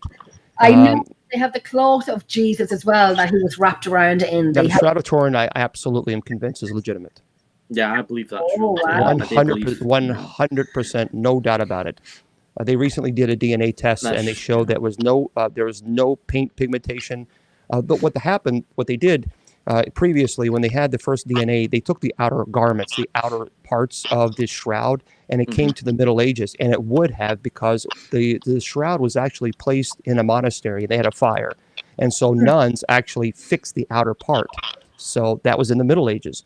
But they got the permission to do the inside, the inner part of the actual shroud, and they 100%. It's like between 30 BC to 35 AD is when they were able to carbon date the actual shroud on the inside, and also they found plant pollen that's only found in Jerusalem, and other items. They found no paint. They actually found human blood, and that it was actually a 3D print. And so even let's just say for argument's sake that people say it was from the Middle Ages. They didn't have the technology to imprint a 3D imprint on the shroud even in the Middle Ages. Right. So I'm convinced that this is 100% real. I watched the thing about that, and the scientist says that the image on it was like burnt onto there. It was actually burnt onto the cloth, and it was like the intense heat, intense light that caused that. There was no technology then. What was the technology then? Was a cart. A horse and cart was the high-tech technology of the day. Right. No, I'm absolutely convinced that the shroud is legitimate. Can I ask you a question? This is what I have written down, and I said I need to ask you this. And I had written it down last night. Myself and Daniel were talking, and Daniel, you can throw a question or two in, because I know you've done. Daniel, no, you can throw a question or two in. But I just want to ask you very quickly about this. I had a board, because I work with animals. I work in rescue, with animal rescue, and my house is 5 dogs and 3 cats, 2 children, and I did have a tank of piranhas, and I gave them new names every week. People I didn't like, I gave them new names, but they were lovely. They're not here anymore. But anyway, my question is, I had a beautiful border collie. His name was Blue, and I moved into this house. It was too small to have him in my house. Anyway, he ended up moving to a place called Dundalk, which is about 30 minutes from where I live, to my very good friend. So I'd go up to the house every weekend or every 2 weeks, and so on and so on. The cousins from Dublin would come down to Dundalk. We would sit at the table. We would talk. This young boy named William would talk about his granddad and every food that he liked, and so on and so on, but not have been born when granddad was around. So with that, hi Nancy, my love. With that, I was in the house one day, and they have a conservatory with glass sliding doors. The dogs were put into there because there was people in the house. This young boy was in the house. They had been telling me for weeks, this Blue wants to get this. He wants to get William. He wants to attack William. And I'm like, that's not Blue. Blue doesn't do that. He was about 4 or 5 at the time. Blue would not do that. I was there one day, and if I did not see it, I would never have believed it. He was banging his teeth off the glass, and his spit was on the glass to get to this boy. And I'm like, because I work with animals and animal psychology and so on, and I'm like, there's about 10 of us in the house. He has eyes in this boy. And I'm like, Blue. And I'm going into him. I'm like, stop. Snap him out of it. Stop. No, he and I have him since he was 8 weeks of age. He wanted this boy. That same day, one of the dogs would use a nose to open the sliding door, ran through the kitchen, ran through the living room, and got this boy and bit him by the front teeth and the back of his thigh. Didn't break the skin, but brought blood to the surface. If I did not see it, I would not have believed it. We were protecting the dog. Me and my friend were protecting the dog because I'm all about the animals. When this boy left, when he was leaving, and I was like, bye, William, see you again. Bye, William. He goes, bye, bye, Jenny. See you in heaven. What did you say? I'm glad he didn't say the other way. I'm good. I'm good. But he goes, bye, Jenny. See you in heaven. Was they called Damien, was it? No, William. Any thoughts on that with the dog, with this boy and this dog? And there was 3 dogs there. 3 dogs. But this one, my beautiful collie, that just wanted this boy. Any thoughts on it? I know it's a thrown out question there. Any thoughts on that? I'm thinking my thoughts, there's something with that boy. He's older now, he forgets everything. How old was he when that happened? He was below 10. He was about 8. So the Roman Church, and this is, I can just obviously just speak from that, because that's where my training is. But the Roman Church teaches that possession cannot occur to anyone who is under the age of reason. And the age of reason is defined as 12, because they have to know the difference between right and wrong. So in other words, there has to be some type of intent for the demonic, or to communicate with the demonic. So an 8-year-old child being possessed would be pretty ultra rare, if not as far as perhaps even impossible. Now, I used to teach kids with learning and behavior disorders in the public school system, and I can tell you some of those kids were pretty rough. My daughter has 21 and she has intellectual disabilities. She's 21, but she's like 17. She's as mad as me, on the ball, but she acts younger for her age. So I applaud you for doing that. That's great thing to do that. Yeah. Well, actually, it was always, because I was teaching in the public school sector, the problem was never the kids with the learning disabilities. The issue was the public school system put the behavior disordered kids in the same classroom with the kids who are struggling with learning. And that made no sense, because 90% of your time had to deal with corrective measures for these kids who were so disruptive, So that was the biggest issue that we were dealing with. So as far as possession, I would say probably not. It just could be just a personality disorder. He just didn't. Like I said, I do animal psychology. It was every time this boy came to the house, we knew we had to put him away because there was all of us, and Blue would go to everyone and have a rub and pant, and he was happy. There was something different in this boy, and I'd seen it, and I know my dog, and I'd seen it. Crazy. Do you think the boy maybe have pissed the dog off? You can't. I've seen kids with like dogs, especially maybe it's been up and nipped one of them, maybe pulled its ear or something like that. I understand that. Yeah, I understand that, but because when I work with animals and I have dogs and so on, and I'm around dogs all the time, that when a dog wouldn't do what Blue did, a dog would not purposely look for this boy every time he came. And I know this. A dog will just stay out of that child's way, but wouldn't be banging his teeth off glass with spit. The other 2 collies are sitting down, but Blue was banging his teeth off. And I'm like, and I could feel my body, the blood going cold in my body, and I'm like, I get a little bit. I find when I get very scared or very nervous, and people say, "Why didn't you scream?" It's like your voice box closes. My voice box closed, like Blue. And I said, "Everyone, stop! My dog, hold on." It wasn't like this boy annoyed him. It was completely something different. It was something, if I didn't see it and was told about it, I'd be like, maybe it just annoyed him. But because I did see it, and I work with animals, and I do paranormal 18, 19 years. But this boy never remembers everything. He doesn't remember anything anymore. He's in his 20s now. He doesn't remember anything. So there's a great prayer. Dear Lord, help me be the person my dog thinks that I am. I love me. So obviously this dog didn't like this boy for some reason. And that's what I believe, animals can absolutely sense things because they don't have a filter. You know, they don't have the filter. They just see you as you are, and they can pick up on that. And there was something about this kid that Blue did not like. So he did not like. He hated. Quick question here from Shane. Not to be disrespectful, but if kids don't know right from wrong, wouldn't it be easy to be possessed? No, what I mean by right and wrong, you have to have the intent. So you have to make the intent. Right. So in other words, if a kid is 8 or 9, 10 years old, they really have no idea what they're doing. Right. But if you're 12 years old and you're the age of reason, and you know that it's wrong to try to make communication with the spirit world, you shouldn't do it. It's evil. Stay away from it, and you still do it anyway. Well, that's when you're culpable, and so that's really it's all about it's culpability. It's whether or not you take ownership of your actions and understand the consequences of them. Exactly. Can I ask a question, Jen? It's just one question. I've got the last question within my head that just popped into my head now. Bishop, what's your opinion on reincarnation? Because I've seen so many. I'm quite.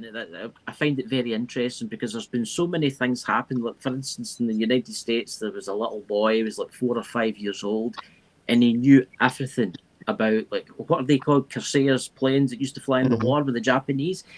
And his dad took him to like a museum, and he went, "Oh, I was in one of them. I was a pilot and stuff like that." He never ever, and it's not just like him. It's like little girls have had this experience too. It's like they can remember, but then they start to forget. Do you think we can be reincarnated? Do you think we can come back? No. Okay. What's the point? Really? Wow. What's the point? I mean, look, here's the deal. The point of me being here is to try to encourage people, lift people's spirits, pray for people, and remind them that they are, as Rousseau said, they're angelic by nature. It's the institutions that corrupt them. And when I see heaven, why would I come back? Do you have a choice whether you go forward or you stay? Well, again, but if the goal is heaven, that's what I don't understand. I think the goal for everybody, at least I would think, would be to get to heaven so that we can have eternal life, eternal bliss and joy and be with our family and loved ones. And yet we're going to, here's heaven. Or I tell you what, you can go back and do it all over again. The sickness, the sadness, the stress, the anxiety of people passing away, illnesses, wars. Go ahead and do all that. I'm sorry. Heaven is here. And if God says, come home, it is so illogical for me to even think or fathom that someone would say, okay, let's do it again. Because there's heaven. So why would I come back to lose family again? And not only, if you want to talk about biblically, I mean, according to the Bible, in Hebrews chapter 9, verse 27, just as people are destined to die once, and after that to face judgment. And also the reincarnation, from a Christian perspective, it undermines the importance of Christ's sacrifice for the redemption of humanity. So Christians believe that Jesus died for the sins, and that through faith in him, they can attain his salvation. So if reincarnation were true, then there would be no need for a savior, since individuals would continue to come back and live different lives to work towards salvation on their own. So from a theological perspective, it makes no sense. But mine was, like, say when I pass away, I have a fear of leaving my children. I want to stay and not just go just yet, not be reincarnated. No, I'll probably be reincarnated as a dog or a cat, God knows what, or a slug. I don't know. But I want to. I like slugs, but I do. I feed them actually. But I want to stay and just keep an eye on my daughters. You can do that. Yeah, I want to do that. Yeah. But you can do that from the spirit world, and you can be far more helpful than you can be reincarnated as a child or that's true. as a person who's born in a third world country or another country for that matter, or even in the same country, and you have no idea who your kids are. Well, that kind of defeats the purpose. Well, that's true. I want to stay around my daughters because I want to. Because I told them, I said, I'm going to tell your husband if you do anything wrong to my children. I tell you now, I'm going to haunt you. Would you not get bored though? Would you not get bored? I mean, think about it. You go back to the afterlife, right? You go back to heaven. Heaven's beautiful. You can do anything you want. You can go anywhere you want.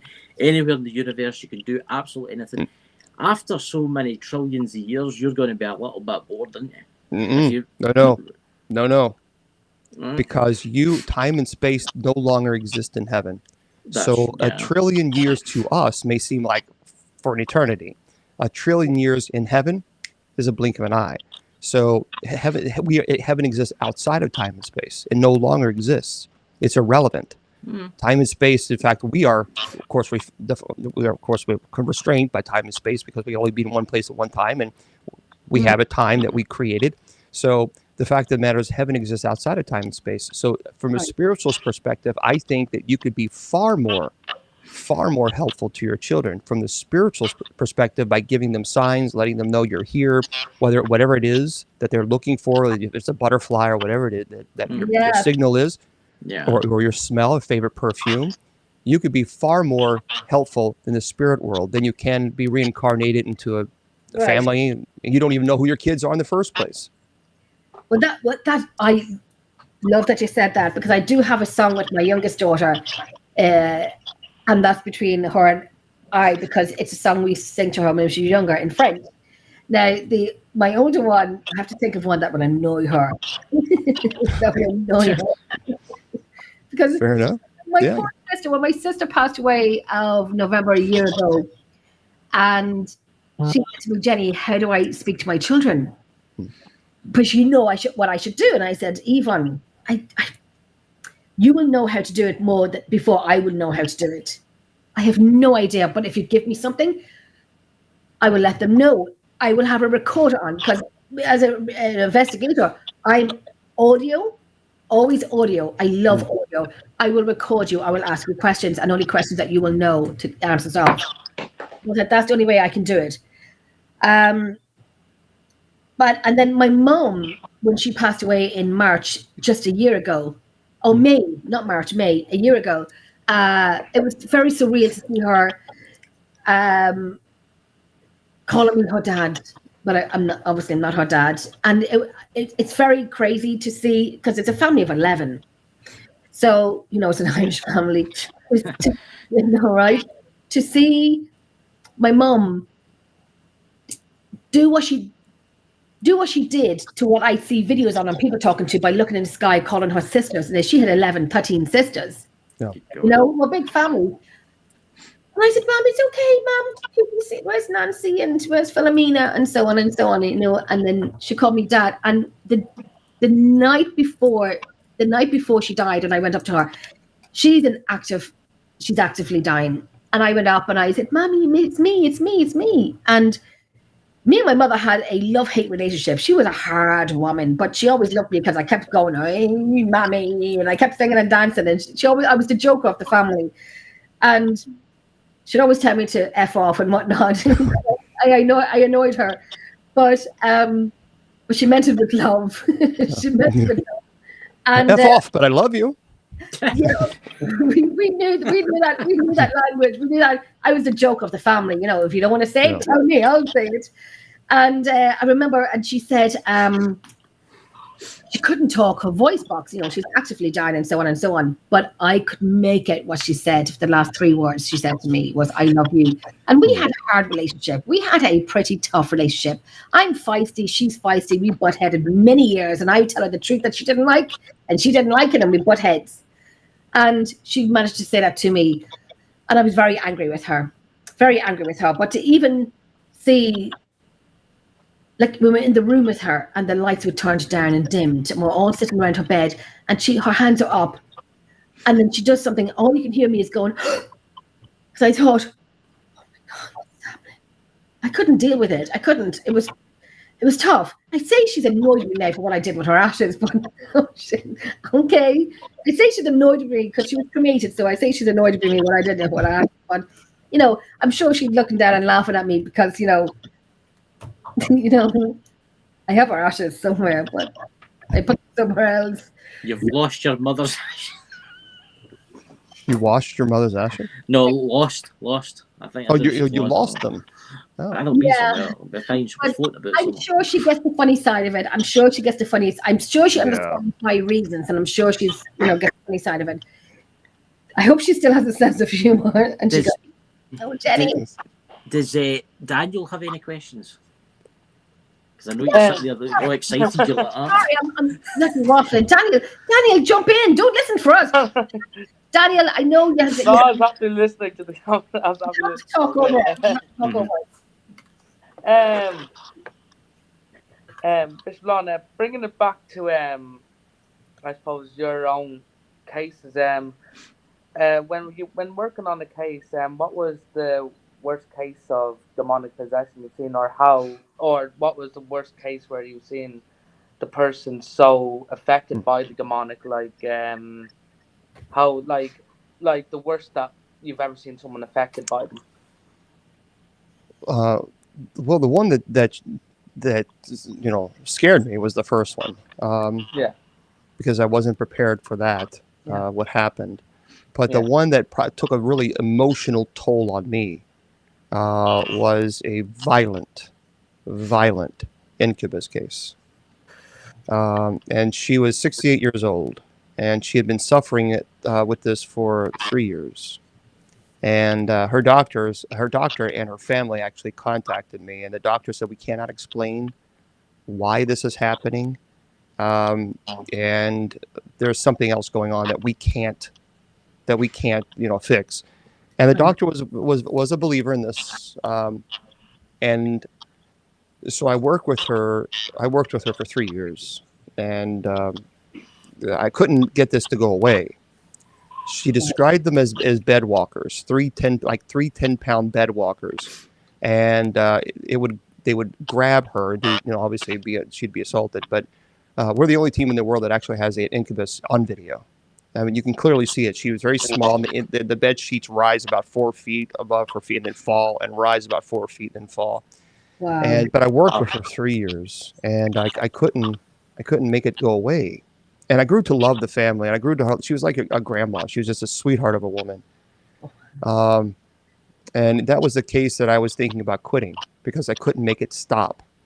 Quitting the ministry, because I was thinking with someone more holier, someone more smarter than I am. And so I went to my mentor.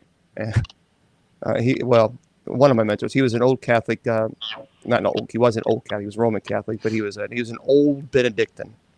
And I went to him and I told him, I said, I'm doing this, I'm doing this, I'm doing this. And he looked right at me. He said, James, get off the cross and let Jesus have a try. And I thought, well, that was very hurtful. But as I thought about it, he's right. He was right, because I was just, I. He said, you're not doing anything. He said, you're an instrument that God is using. This person will be delivered in God's time, not yours. So be patient, check your ego, and just do what you're supposed to do and continue. And she'll be delivered in God's time. And it wasn't long after that that she was no longer being attacked. She would still sometimes say that she felt the bed walkers, but they would no longer touch her. And then she was a year. She suffered this for 5 years. And for the last year of her life, she was no longer assaulted. And she passed away from natural causes. And the family asked me to preside at her funeral. Very, very difficult, because I grew to love the family and her.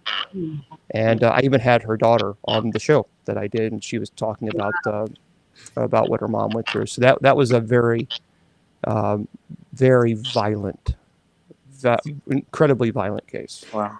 Yeah, because that brings me back, because me and my team, Otherworldly Encounters Ireland, we went to the UK a few weeks ago to a very bad location. You probably know of it, the ancient Ramin. Okay. We went there to investigate, because we filmed our investigations. It was literally just for our first filming. We went there and we brought a demonologist with us in case things obviously went bad. Obviously I wanted to a demonologist for the safety of everyone involved and everything like that. And yeah, things went very bad, like very quickly. From the get-go, we were getting nothing but growls. From in 5 minutes of walking into the place, growls, bangs, voices, you name it, we were getting everything. We did a spirit box session with the Estes method up in the attic there, where a woman supposedly killed herself or unalived herself. And basically, one of our team members, one of the loveliest people you'd ever meet, like yeah, like complete, like it, whatever was affecting her, like she was nearly in full possession mode, like nearly in full possession mode, like it went just like that, just completely, and never happened to us before. We've investigated loads of, never ever happened before, and completely shook all of us, completely shook off. We finished it up right at that. Once she was better, she couldn't remember half of it. She didn't remember half of it. She, like, yeah, like pushed me and like, and she never would ever do that. She couldn't even remember that. But is there any way, like, for in the future as well, for investigators, like my team and all that, like when we're investigating a case, and obviously if we're not aware the demonic is there, is there any way, I suppose, that you would know to protect ourselves from like that we're not intentionally looking for demonic, but that we're, if we ever do encounter it, is there any way that you would, anything you would recommend for that, for any investigators to protect themselves from it better? Stay away from demonic cases. Yeah. Seriously, stay away from it. There's a lot of people calling themselves demonologists who are doing things that is strictly reserved for an exorcist. And so what laity are doing now is calling themselves demonologists, and they're performing rituals that they have no authority to perform. They have no authority. And so not only authority, but they have no idea what they're doing. So if someone goes under possession, that's incredibly dangerous. And it's more than just the power of Christ compels you. So you need to know where you are in the right. You need to know, is the person in transient possession? Is the person in perfect possession? What about their intellect and will? Are they vomiting? Are they regurgitating? Are their bodies contorting? Are they having muscle spasms? Are you monitoring the vitals? What about the blood pressure? Is it dropping? Is it increasing? So there's so much that goes on behind the scenes, and people playing exorcists, and what they're doing is they're calling themselves demonologists, and they're performing the solemn rite. They have no authority to perform the solemn rite. As a matter of fact, the solemn rite of exorcism clearly states that if you are not a validly ordained priest whose bishop has given them permission to perform this ritual, you have no business even reading the rite. Right. I'm not a shaman, so I have no business performing a shamanic ritual. My grandmother was a shaman. I'm not. And so we got to be careful with demonologists who are going around saying they're demonologists and they're performing rites that they have no training in whatsoever. And so I tell people, understand, when you go to a location and you say, come on, demons, I dare you to do something. You're not provoking, you are inviting. There's a big difference. Right. Provocation is when you begin to pray.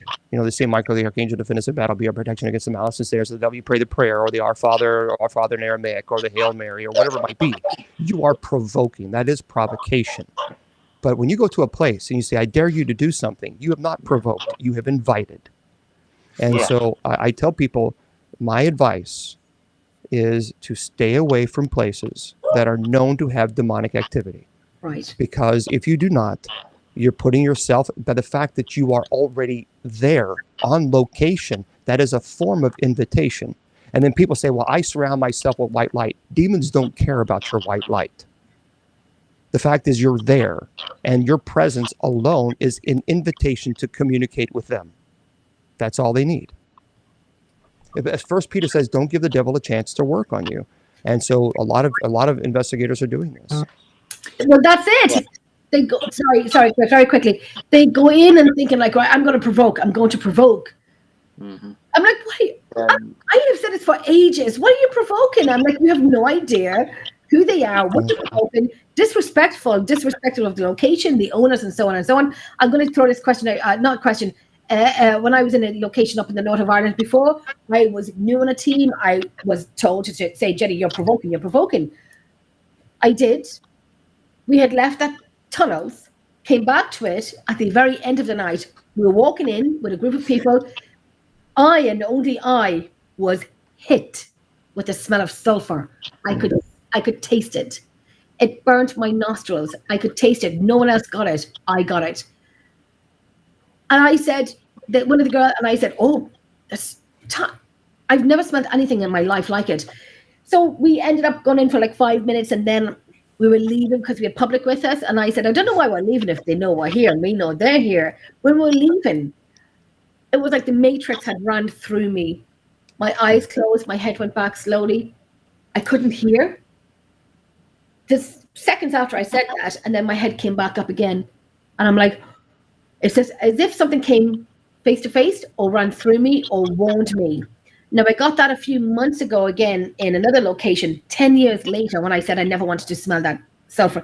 It's a different smell. It doesn't just waft in through a window. It is there. Yeah. In your nose and in your mouth, you can taste it. I got it a few months ago. Oh, no, last year. I got it last year again in a location. And I said I never wanted to smell that again. And I did in a chapel. And in Lep Castle, in the bloody chapel, and I said I'd never want to smell that again. I asked one of the guys who came over from Washington, I said, what do you think of the location? He said, it's great. You know, I said, the banquet room is more active. Up here is a little bit quiet. There's windows, they're beautiful arched windows there, no glass in them. We're in the countryside. You think that the smell will come through, but in 10, 15 seconds later, I'm the only one that can smell it again, as if they're annoyed with me. I went downstairs and I said, it's my coat on fire. Check it's my coat. I can smell burning. It's my coat on fire because I could taste the sulfur. I went downstairs and I never went back upstairs until this year when I went back again. So the sulfur smell, they don't like me. I don't know. It's sulfur, and also there's a smell of. I was a chaplain for the police department, and many times when we are called out for someone who unalived themselves, there's that smell, that horrible smell that you're very familiar with. So would that be that happens? We smelled sulfur at Bobby Mackey's when I was on Ghost Adventures. When we were about the whale, and we were actually using the incense. I mean, the incense is very fragrant. It has a strong fragrance in of itself. It's actually quite pleasant smell. Yep. But we were smelling sulfur when we were to the whale, when Zach took off, when he heard that growl. We smelled sulfur then. Jenny, two things. One, I sent you Bishop's YouTube channel if you want to pop it up. It's in Messenger. I sent you the link. Other thing, Bishop, see when you talked about the incubus, is that on your YouTube channel? Is the video on there? I'm sorry, is the incubus where? Is it on your YouTube channel so people can go and watch it? Oh, I've talked about that, but it's been a while since I've talked about that particular case. I can't remember when that, because I've done 23 years worth of shows, right. So I'm not for sure which it was. I think it was last year sometime, but I don't know what day it was. Just need to watch them. Yeah, I need to find that. Sorry, Daniel, one last question you want to ask before we leave? We're over 2 hours now, and I know everyone's really tired. I know Bishop Long is probably tired as well. Are you tired? I could talk on. I got to go on anyway, 8 o'clock anyway, so for my little platforms. So. Oh, we have to do this again. I seriously, you've opened my eyes a little bit more. Daniel, do you want to ask a question? Because I know we've been talking all night. Anything you want to ask before we go? When you were actually just talking there about Bobby Mackey's, obviously I saw the Ghost Adventures episode of Bobby Mackey's when you assisted Zach and the crew. You had to obviously perform actions on him and Aaron, I think it was. Where in what way would have it was just amazing to see how quickly things just were calm to absolutely just 0 to 100 just zero. Did you how do you think what they experienced there had some sort of effect on them even now? I suppose. Yeah. They said so. When they did a show, they said that episode really affected them greatly. I mean, really. As a matter of fact, we heard the growl. We were at the well, and I told them beforehand. I said, "Whatever you do, you're going to hear growls. You're going to hear noises. Do not wander off. Stay near me." Yeah. But Zach also is executive producer, so if he hears a growl, he's going to go. I mean, he's going to try to capture it because he is an executive producer. He's got to do it.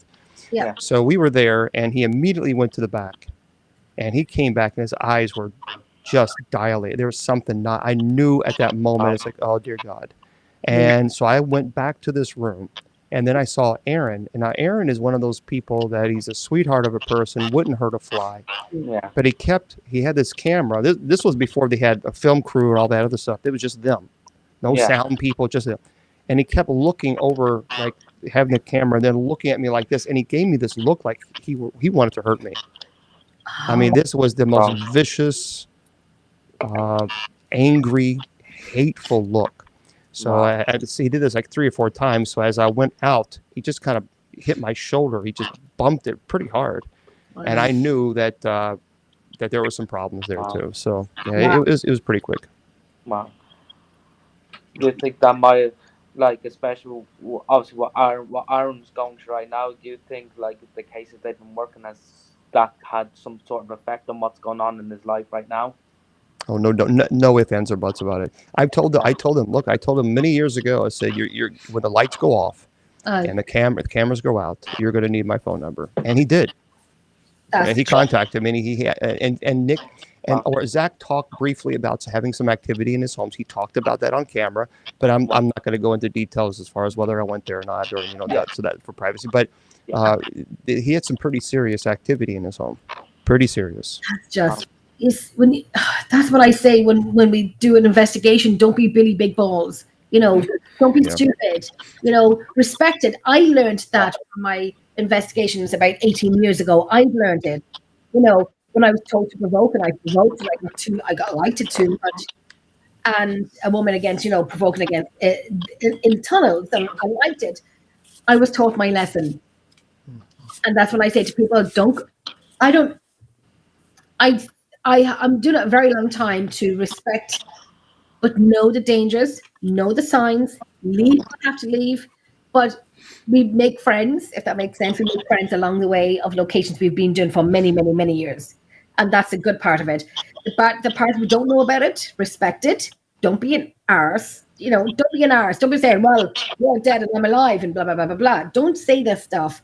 And respect the location, the owners of the location. And that's how I would work with my group, my team, anyone that I have with me. Yeah. I'm not strict, but I'm strict on rules of respecting locations and owners. And I've been called strict before. Need to be strict nowadays. There's too many fake people.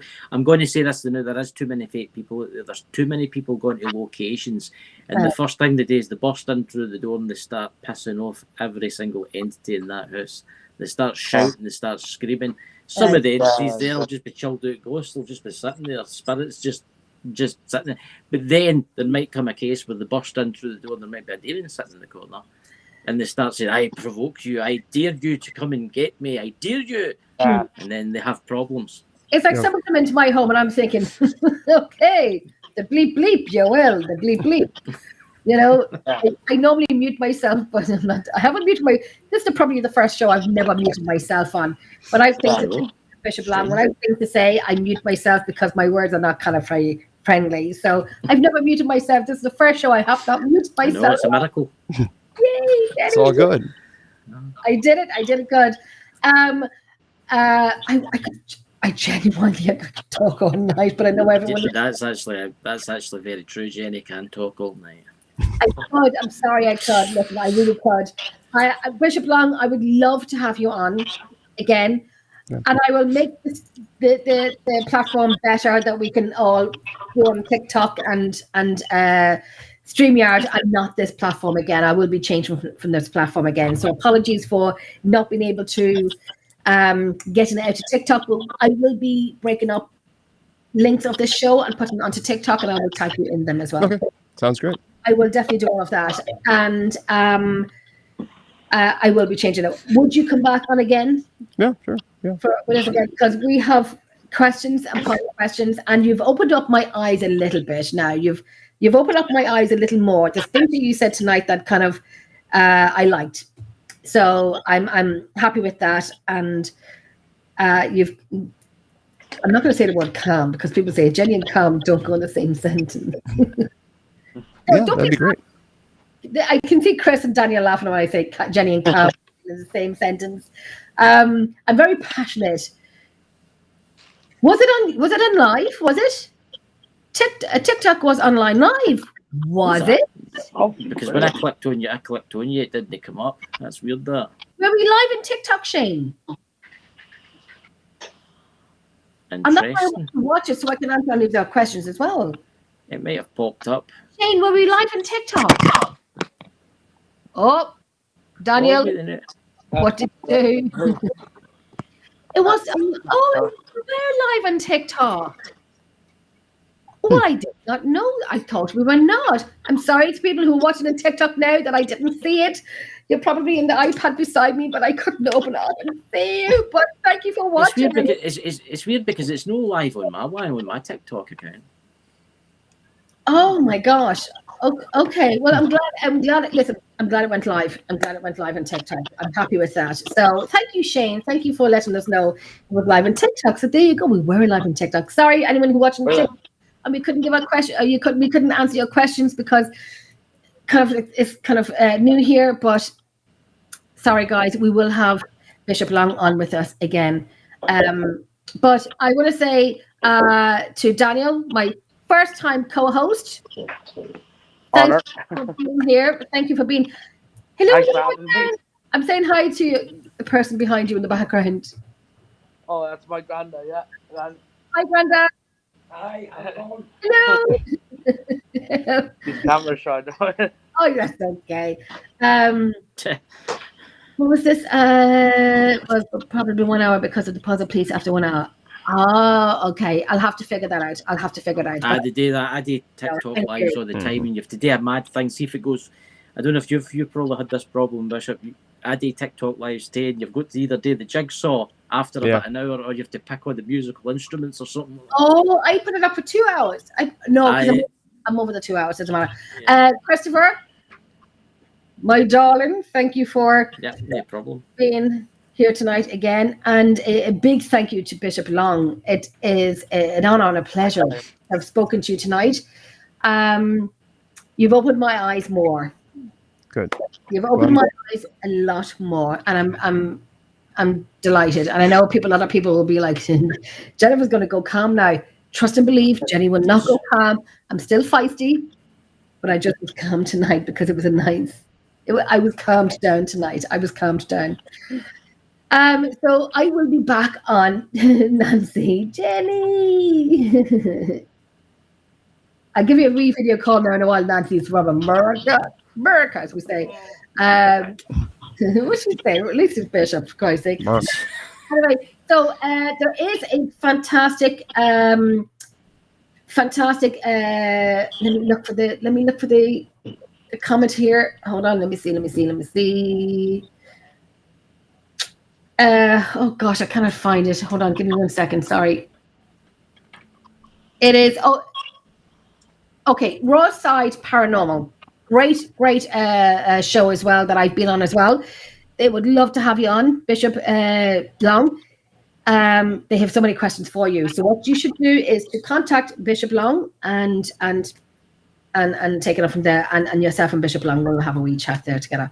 But yes, they are a great show as well that I've been on as well. So we are going to say goodnight, Bishop Long. Many thanks again. It's been a pleasure, and I would love to talk to you again. 100%.